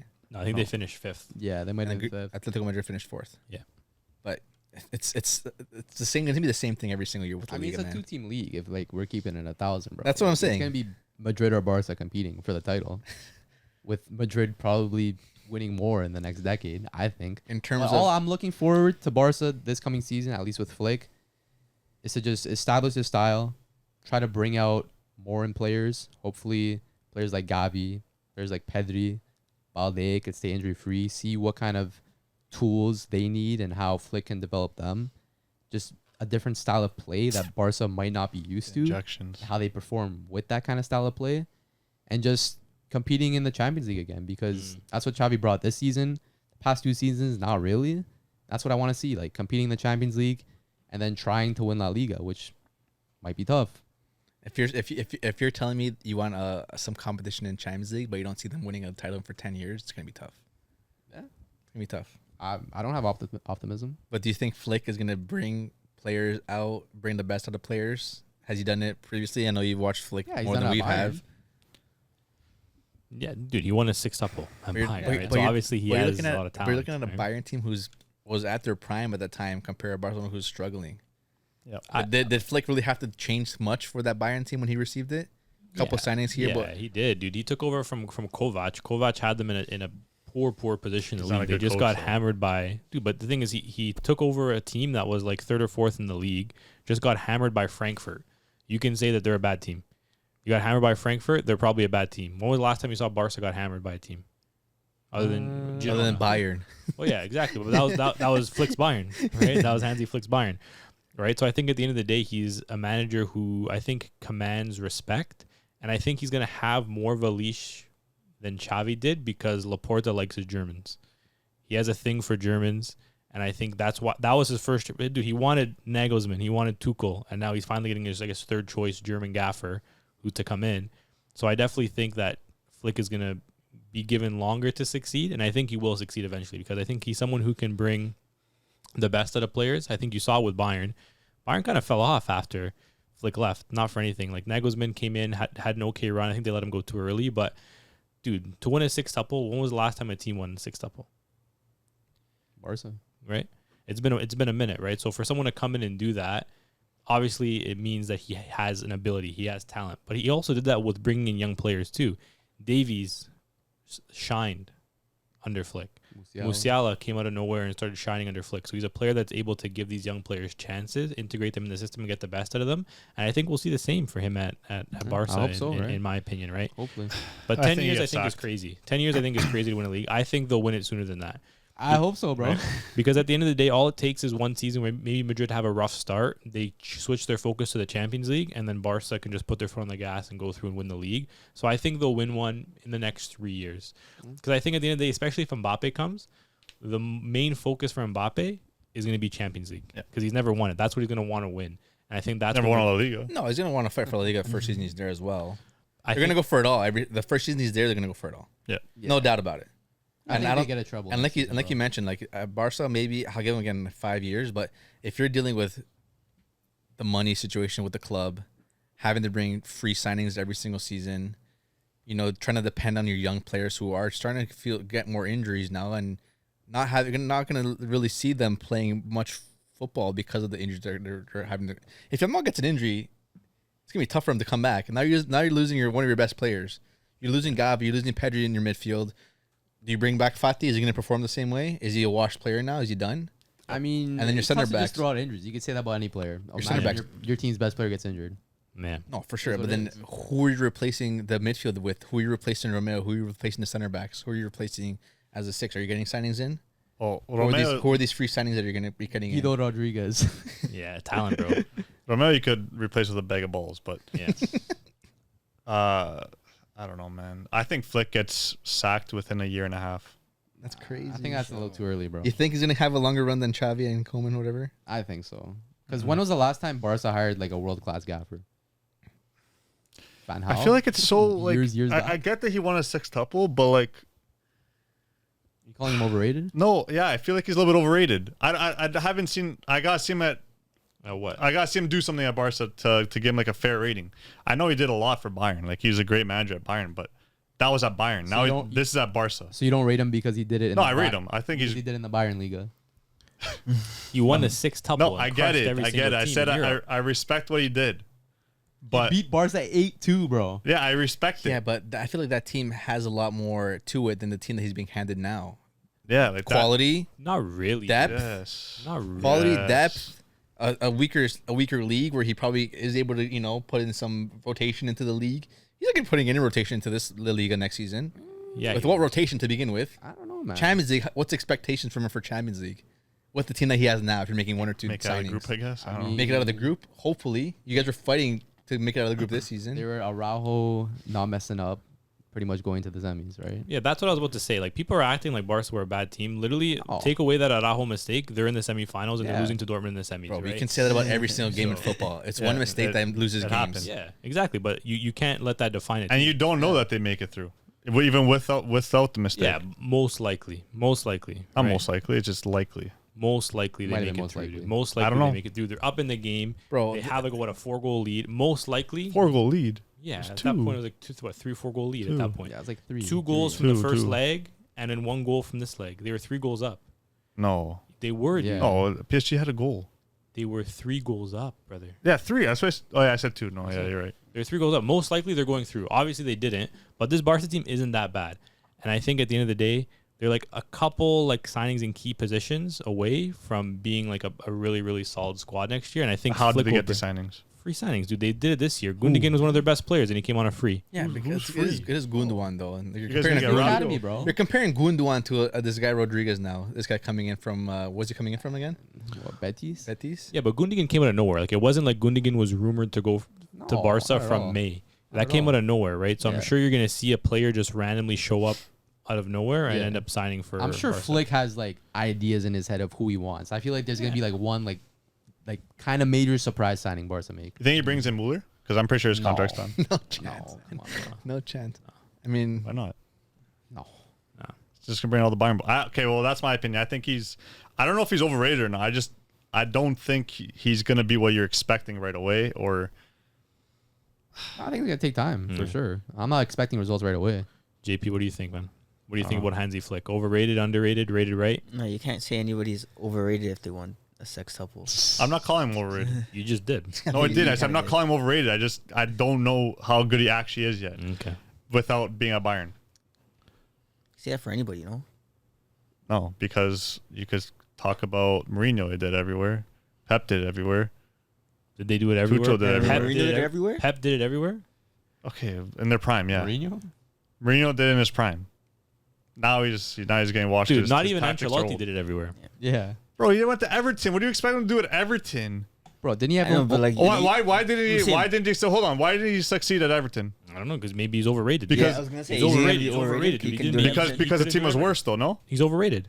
So he's now Flick is going from a good Bayern team and out to this Barca team, which is a level down. Okay. So who's to say that he's not going to fail? But this Barca team isn't Everton now, is it? Dude, that's a big difference. It's not a huge Bayern. different. Bro, Like how that many- Everton team's best player was like a washed James Rodriguez. It's not Bayern though. Bro, how many Serie A's did Ancelotti win with that Milan side? Like two. Like one or two? but answer, How long was he there? answer this though. But they have 5 with CLs. what Xavi has been given and what he was laid on the table with what he got, did you expect anything more from him in terms of his results, in terms of his trophy, in terms of how the team was playing, in terms of the signings he was able to make? What more did you expect from Xavi coming into this team? I didn't expect much more, to be honest. Like, he did well with what he was given, right? I didn't expect him to do much. If anything, he overachieved my expectations. 100%. Winning a league. Winning the league in his first season there Like with his that first team. full season, pretty much, yeah. And to be honest, if it's going to be the same turnaround for Hansi Flick, then now just because he's German and has the a history of getting a sextuple once, he's going to expect to get like shit back together. I mean, different style of play, too. Like, a lot of people were complaining about Xavi's style of play. Xavi didn't really in have a season style. 1 and 2. Kind of changed a little bit. So you're telling me a team that won the league a year ago, who's now getting a better manager, Yeah. How do you know isn't- he's better? No, I'm joking. Here you go. anyway, as I was saying, they have a chance to succeed. Realistically, I'm not saying they're not going to. I just said I don't know yet. I don't know. I can't give them an answer yet. You don't see him doing I don't. better or worse. I don't think he's gonna succeed like you guys are saying, but I don't think he's gonna underachieve. I'm saying nobody's saying he's gonna win the league right away. Yeah, I know. I get Like it. Matt's No, saying it's no, gonna be a but process. no, they're calling him a world class gaffer. He's not yet. he is. No, he's not. He had one sextuple a year. You can't. How many people has won? Shit. Who? I'm forgetting his name now. Is the guy Ranieri? Is Ranieri a world class manager? I was going to say Ranieri. Why? He's not a world. He took Leicester to win the Premier League. Yeah, he's a good gaffer. But Okay, yeah, so great Hansi Flick gaffer. is a good gaffer. Yeah, there's a difference though. What's the difference? There's a difference, dude. What's crazier or harder to do? The Premier League. No. Yeah. Okay. Dude, a sextuple. Do you understand how many games you need to win a sextuple? Bro, he did it with a relegation side Leicester.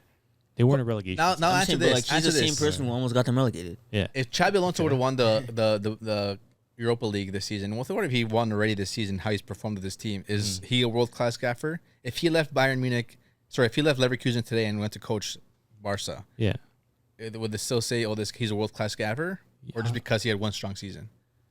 Do you guys think Xabi Alonso is a world class manager? I'll yeah, I let you guys I answer don't the think question. Based off of what we've seen, yeah. I don't think he's a world class striker. You need to have more to show, not just one Based year. off I was of what gonna we have say, seen. His No. agenda is very small.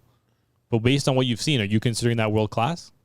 You can't base it off It what's is world possible in the class. future. Okay, but that's like saying a player is world class just because he's having a couple like Rashford when he's having his. We brought this topic up Yeah, we before did. with players, if they're world class or not. You can't expect a player to be a world class player because they have one strong season. If Cole Palmer scores 5 goals next season and gets not even near 10 GA, Yes. he's not a world class player. To be considered as a world class player, you need to be performing week in, Consistent. week out. Every year. I Flick. I think he's a Great genius. manager, a great manager. But if can he do it at Barca? I don't know. Yeah. Pep world class because he's proven it. Yeah. Ancelotti world class because he's proven it. Like there's levels at it. I feel like world class. You can't just be tossing world class. Yeah, you guys to are anyone. tossing it out so easily. I think he's a world class manager. Flick. Based on what you've Possibly. seen, he's a world class manager. Possibly. What did he do for He- Germany? Nothing. But that's Exactly. that's totally different international. You can't compare Okay, but international that's clubs. his only other thing I could go off of. Yeah. Well, based on what you've seen, club level, you would say that's a world class competition or world class performance as a manager at club level. I would never put him into the list of world class managers right now. If I was to have a what is the thing Tier called? list? A tier list, he Yeah. would not make the world class. So who's in world class for you? It's only Pep, Ancelotti. Right now, I think Pep, Ancelotti, Mourinho, those That's- guys are in a that's world different class. category. That's Those world guys class. are goats, dude. Those guys are goats. that's world class. No, those guys are goats. There's those goats, those are world the class. greatest gaffers Even of all Mourinho, I'd time. put world class, not goat. Those are the greatest No, Mourinho's gaffers. Those goat. are some of the greatest gaffers of gotta all go. time. Yeah. There's a difference between greatest gaffers of all time, world class, Okay, elite, fine. good. Greatest gaffers of all time, you have Ancelotti, you have your Pep. I would personally even throw Mourinho in there. Then when you're going to world class, that's when I'm putting someone like Hansi Flick in there based on what I've seen so far at club Who are you level. playing with him though? Like what? At a I world want. class level, Yeah. Simone Inzaghi from Inter. See, I would say I don't know I if would Flick. say he's a world class. I don't know if Flick is on the same level. As Yeah, I don't Simone know yet. Inzaghi.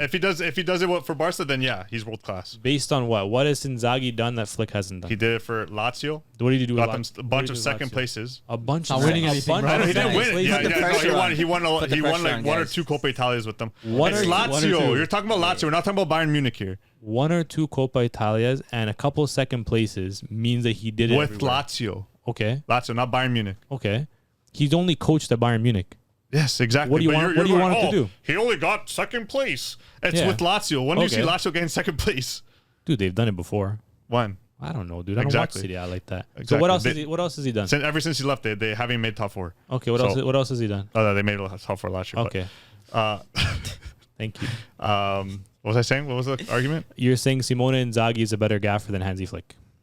No, yeah, because I'm just saying because of his history. He's done it with multiple teams with Lazio and Inter. Mm-hmm. Won almost everything. Could have had the Champions League, but Mhm. didn't. Hansi Flick has won everything with Mm-hmm. Bayern, but he did it over one season. So can someone who hasn't done it with multiple teams be considered world Yeah. class? But he has to do it consistently. Mm-hmm. Is Luis Enrique world class? No. not at He's all. won a treble with Barca. He's not world class though. Look He's won a at- triple get with Barca. MSN, bro. That's a good example. Get Actually. MSN. Okay, Bayern Munich at the time was what? What? Were the best team in the world. Lewandowski, Mueller. Yeah, but But you could say that he kind of made them the best team in the world. Luis Enrique didn't make Barca the best team in the world. MSN made Barca the best team in the world. and I think also what you're seeing here is if you looked at Enrique after that season, if he just went and took a sabbatical after that treble, and we looked at Enrique, you'd probably be looking at him like, oh, that's a world class gaffer. If let's say Hansi Flick goes to Barca now and fails, and we have this conversation in 3 years, are we going to say he's a world class manager? No. Probably not. But Based on what we've seen right now, all we've seen is him performing at a world class level. We haven't seen anything but that. So based on what we've seen, he's a world class gaffer. I'm not gonna lie. Right? I'm pretty sure I said Luis Enrique is not a world class manager even after the treble because of what I seen of him at Roma. Yeah, and he he absolutely did destroyed nothing with Roma. Roma, bro. Yeah, he's not a good. I remember saying it actually that he was not a good manager. Yeah, at Barca he looked good because of He the did team. MSN, bro. Yeah. But is he a good manager? No, he just happened to be in the right place at the right time. Which Flick could have very well been the same thing, but we don't know. We won't know until we see him at Barca. Exactly. But based on what we've seen so far, he's a world class manager because of what he's done. No, for he his has team world so class far. potential. Again, world class potential. I don't think so. I think he's a great manager. Though. He's already performed at a world class level. We'll need to see if he can do it consistently. For how many years though? That's all he's coached. What do you want him to do? Yeah. So What do he you has want him to do? world class potential. What do you want him to do? World class. Anyway, that's definitely a good sum up there. yes, yes. Right? Let's finish it off with Bundesliga? quick. Oh. Finish off with Bundesliga quick. I thought Best player. Florian Wirtz Why? Yeah. Deserved. deserved. Yeah. Deserved. Okay, if it wasn't Florian Wirtz, who's your runner up? Maybe Harry Kane or probably not even Harry Harry Kane. Kane? What about Girassi? No, I don't know. Probably Xhaka, to be Xhaka? honest, dude. Xhaka, I think, was really that Frimpong. key player in that Leverkusen side. I think realistically, it has to be someone from Leverkusen, Grimaldo, in my Frimpong, opinion. yeah. I would probably say if it wasn't Wirtz, I think Xhaka's a good shout. But I think Wirtz was kind of a good kind of blend because he had a lot of GA, but he was also very impactful in all phases of the game. So I think for me, he's player of the season.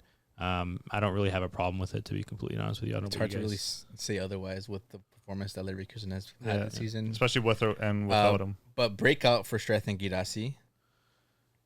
Yeah, No? I mean, yeah, Gadassi really kind of came out of nowhere. He had a good season. I think, you know, a lot of people, including myself, I'll be honest. I thought, you know, maybe it was a little bit of a purple patch at the beginning of the season, like he was like scoring at a crazy clip, but he did it throughout, you know, the whole season.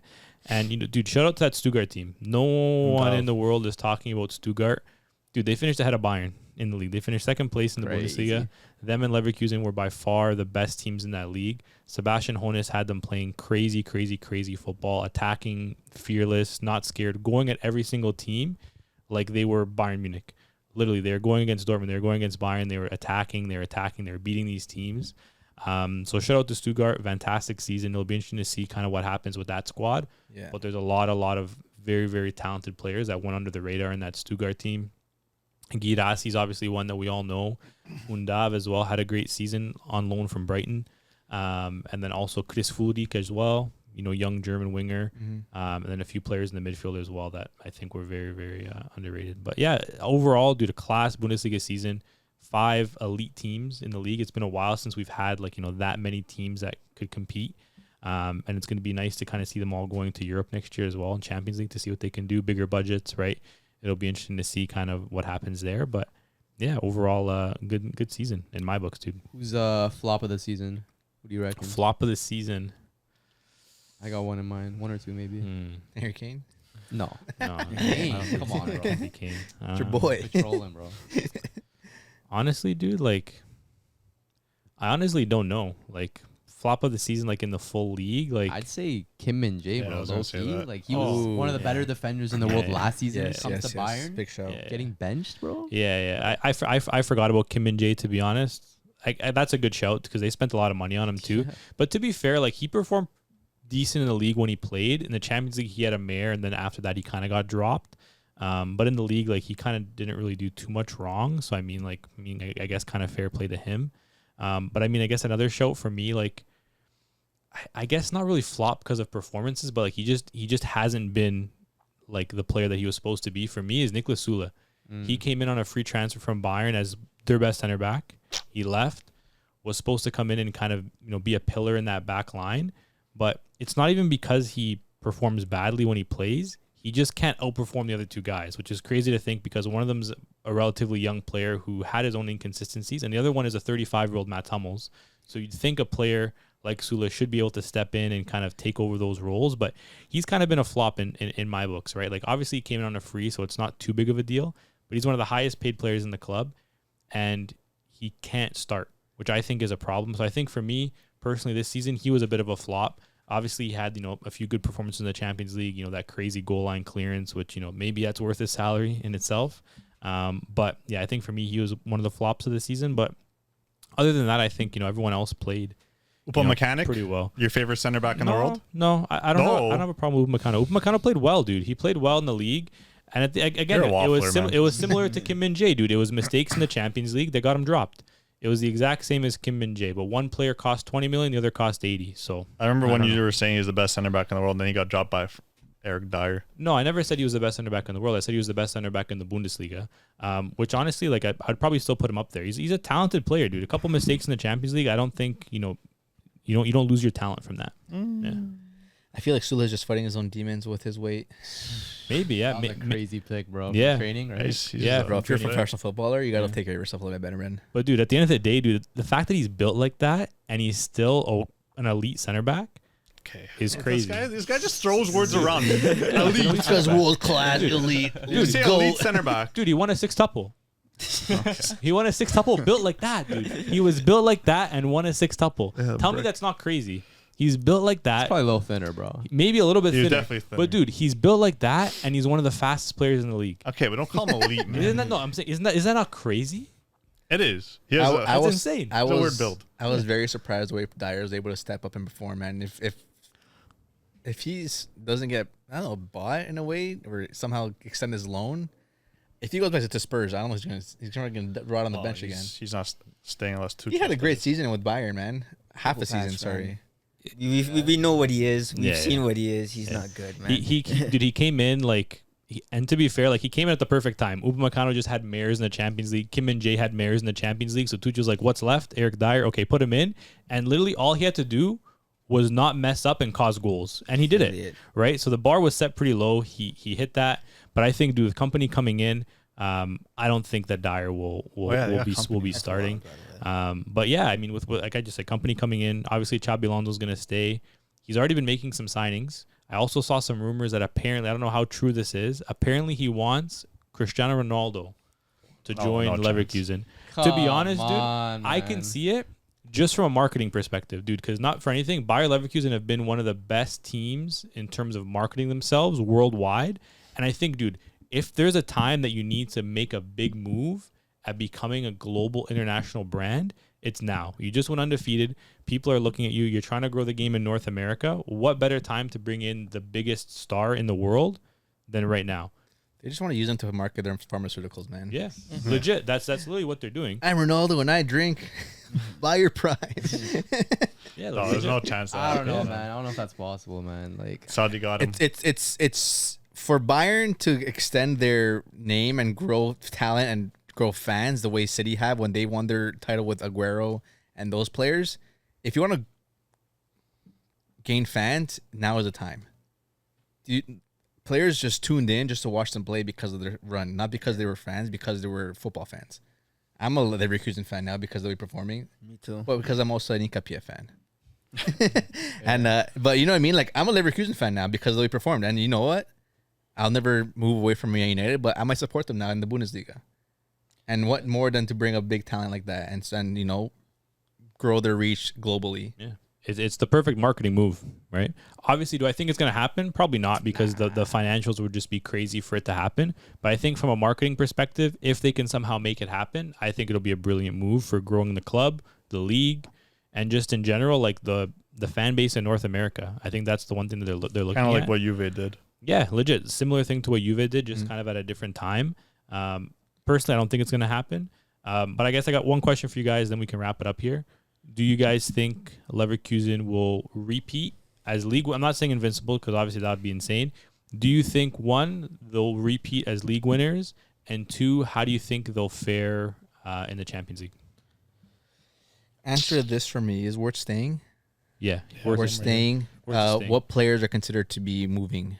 Probably like Frimpong? If anyone, probably just Frimpong is probably the only one that will go. If it's just Frimpong, they'll probably get rid of a center back too. and not to say Frimpong wasn't a big player for this team, but I feel like he's definitely a player that can definitely be replaced he's easily. replaceable. But he is replaceable. No, watching them, A player like him just running down the wing and having freedom, give any other talented player with pace and power freedom to go on and score goals. A player will do that. I feel like he was given a lot of opportunities in this league where he's able to go up there and score goals. For some reason, playing striker in the finals against Atalanta in the Europa League, Xabi Alonso thought he was going to score wonder goals and score whatever it was. Clearly didn't work out for them. They ended up losing their first game of the year, or the season, sorry. But Frimpong, I feel like he was given the freedom to do what he does best, and which gave him the respect from a lot of players and gave him probably the best player of the season in his position, globally as well. He's definitely replaceable, but I feel like obviously having the main core and players like Wirtz, who are, I feel like, irreplaceable. Xhaka, also irreplaceable, even though considering that he came from a team like Arsenal, wasn't expected to do much. He's also a player that's irreplaceable. If you get rid of Xhaka, who's going to replace that position from? Yeah. And then defenders-wise, Ta, too. Like Ta, a player we didn't expect to do well. I feel like he's replaceable. he's replaceable. Top is probably the hardest one. Soba, even the other center back who got the red card in the finals of the Kosunu, yeah. Kosunu. They have a lot of depth at center back, but I don't think any of the center backs are per se irreplaceable. I think any of those center backs can be replaced because there's a lot of them on the market. And I think, like I said, it's Xhaka, it's Wirtz. Grimaldo, I feel like even to an extent Grimaldo too, just based on what he was able to do in that position. He doesn't only bring quality kind of, on the ball and going forward, but I think also what he's able to provide from set pieces, Set balls, bro. I think is also very valuable because we've seen how many goals they scored from set pieces, especially like in late moments in the game. But I think if they just lose Frimpong, probably Stanisic, I think they'll be fine, to be honest. 'Cause I think they're gonna bring in players to replace them. They already signed Alex Garcia from Girona, who was one of the best midfielders in La Liga last season. So that's a huge signing to pair with Xhaka in the midfield. So to be honest, they might have even already upgraded their midfield from Palacio. Right? from Palacios, from Andrik, whoever it is. I think Andrik is irreplaceable. What a player. yeah, Super sub. he's crazy, man. He's a crazy player too. But Like you're following your question there, I feel like they can definitely run it back. run it back. Bayern Munich definitely going through a tough time, even bringing a new manager. It's going to take some. It's not going to be easy, gonna even take for a time. guy like Company. Like we don't know. Yeah. We don't know if it's what's going to happen. If they're going to, if Kane's always going to stay, are they going to find replacements in the back? Because obviously we've seen so many errors this season. Davey staying, whoever's staying, like, you know what I mean? There's a lot of things factors that are going to come in place with Bayern Munich for next season. And then it's just going to come down to Dortmund. Is Dortmund going to be a team that's going to be able to step up? Probably not. Player like Sancho, who's going to end his loan, is going to stay there. Nah, he's probably going to come back to United. Maybe. Yeah. Obviously, a team like Dortmund is going to make big signings. So they're going to be hard to really fill in the spots. So I feel like Bayern to repeat, it's going to be not easy, but they're a team where that are going to be in the right position and in the right time to double it up. So run it back. Run it back easily with a weaker league in general. To be honest, I think one of the weakest leagues we'll see in a while. No, I think it's the opposite. I think it's gonna be one of the strongest leagues we've seen in a while because you're gonna have 5 teams that are. But then gonna be able to compete. you're saying Stuttgart too are going to lose some players, and they're not going to run it back. Undav is back at Brighton. they can sign Undav. Who's Undav? No, Stuttgart, you said, no? Yeah, who's Undav? They can sign him back. Why is he gonna go to Brighton? What's he gonna do at Brighton? I'd probably sell him. Is Yeah. Gadassi going to stay? No, Gidas is gonna go. So, Dude, they have got Champions League. They have money. They can buy these I players. guess. At the end of the day, they've bought these players because they have good scouts. They were able to assemble a good team. I think as long as Hona stays, the gaffer stays, I think they'll be just fine. Because when Girassi was at AFCON earlier this year, Yeah, they had Undav balling out. and they were fine. But now we're Right. seeing more competition, more football. Are they focusing on Champions League? Are they focusing in the league? Like, what's the game plan They there? got enough depth. Yeah, I think they do have. They went for 2 competitions this year with pretty much no depth in that squad, and I think the fact that they're going to have more money to reinvest into the squad now, I think, and they're also a team that's backed by Mercedes-Benz, right? So they're not a team. They're not a team that has financial worries, right? They're a team similar to Leverkusen that through COVID they were able just to kind of write off those debts and just kind of keep spending, whereas other teams that don't have that kind of ownership weren't able to do such a thing, right? So I think they're going to run it back as a top 4 team in the league, to be honest. Like top 5 probably, because 5 teams are going to make Champions League, right? So I think they'll definitely probably be playing Champions League again.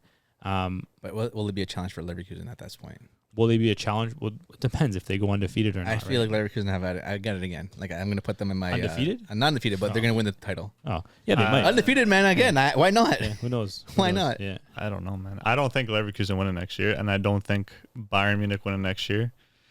I think Dortmund go on to win it. They have the curse finally lifted. Hope so. Marco Reus is out the Gone. door. Yeah. So now they're officially allowed to win the league again. So That'll be crazy, bro. Hummels might retire, bro. You never know. Hummels might come to Juve. We got But, Sule. We got Sule. It's fine. But I think this is Dortmund's year.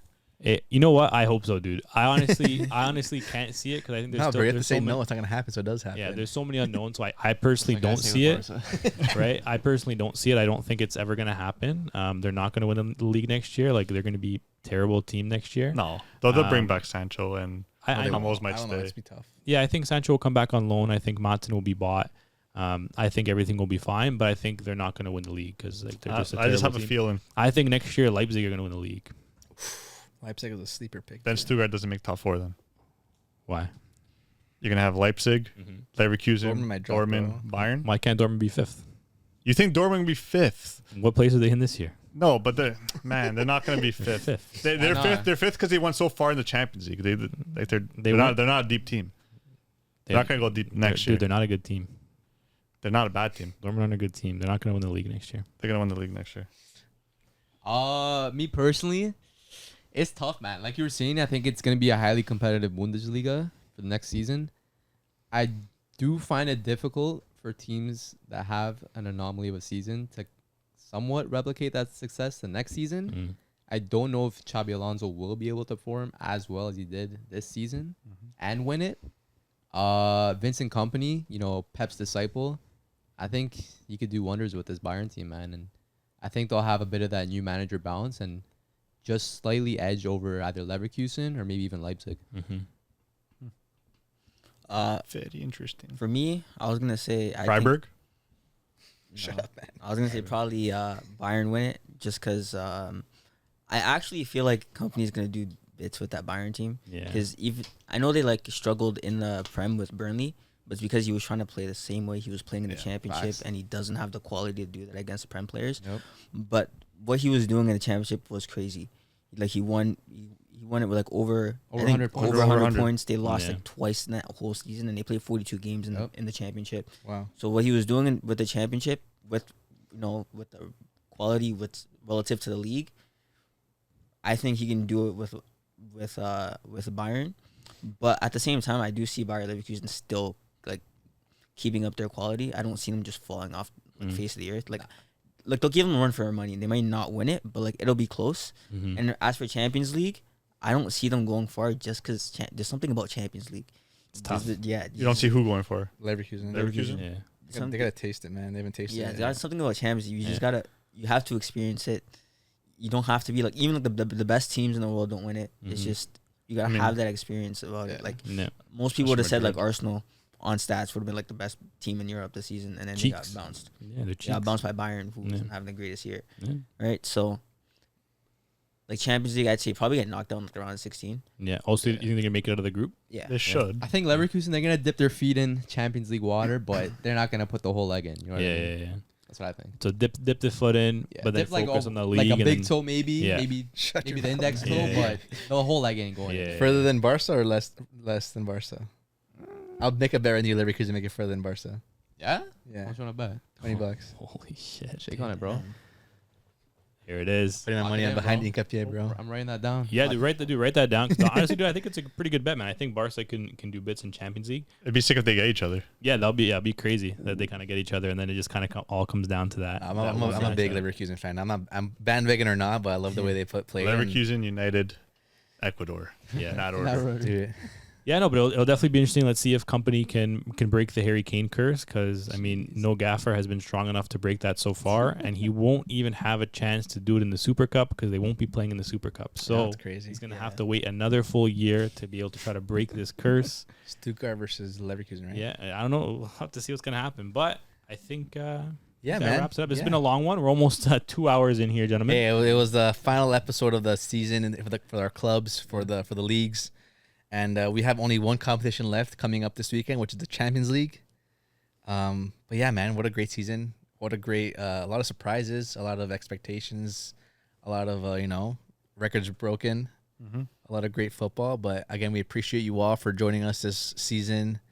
Many episodes, a lot of fun with you guys, a lot of watch-alongs. But the content still comes as the European and the South American Cups are coming in slowly into the summer next couple of weeks. But as we said, we appreciate you all. Thanks for tuning in. Make sure to leave that comment. Make sure to leave that like. And make sure you press that subscribe button.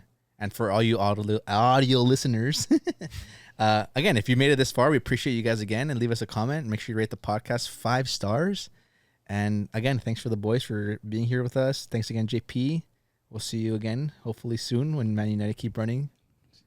Good football. Win, man. Yeah. But, we're going to see a lot more of JP. So, again, we appreciate you all. James is back there. Thanks again. We love you all. Thanks for tuning in. Have a good night. Sweet dreams. Take care. Cut your hair. Ciao, boys. Close, man. Be the culture, boys. Peace.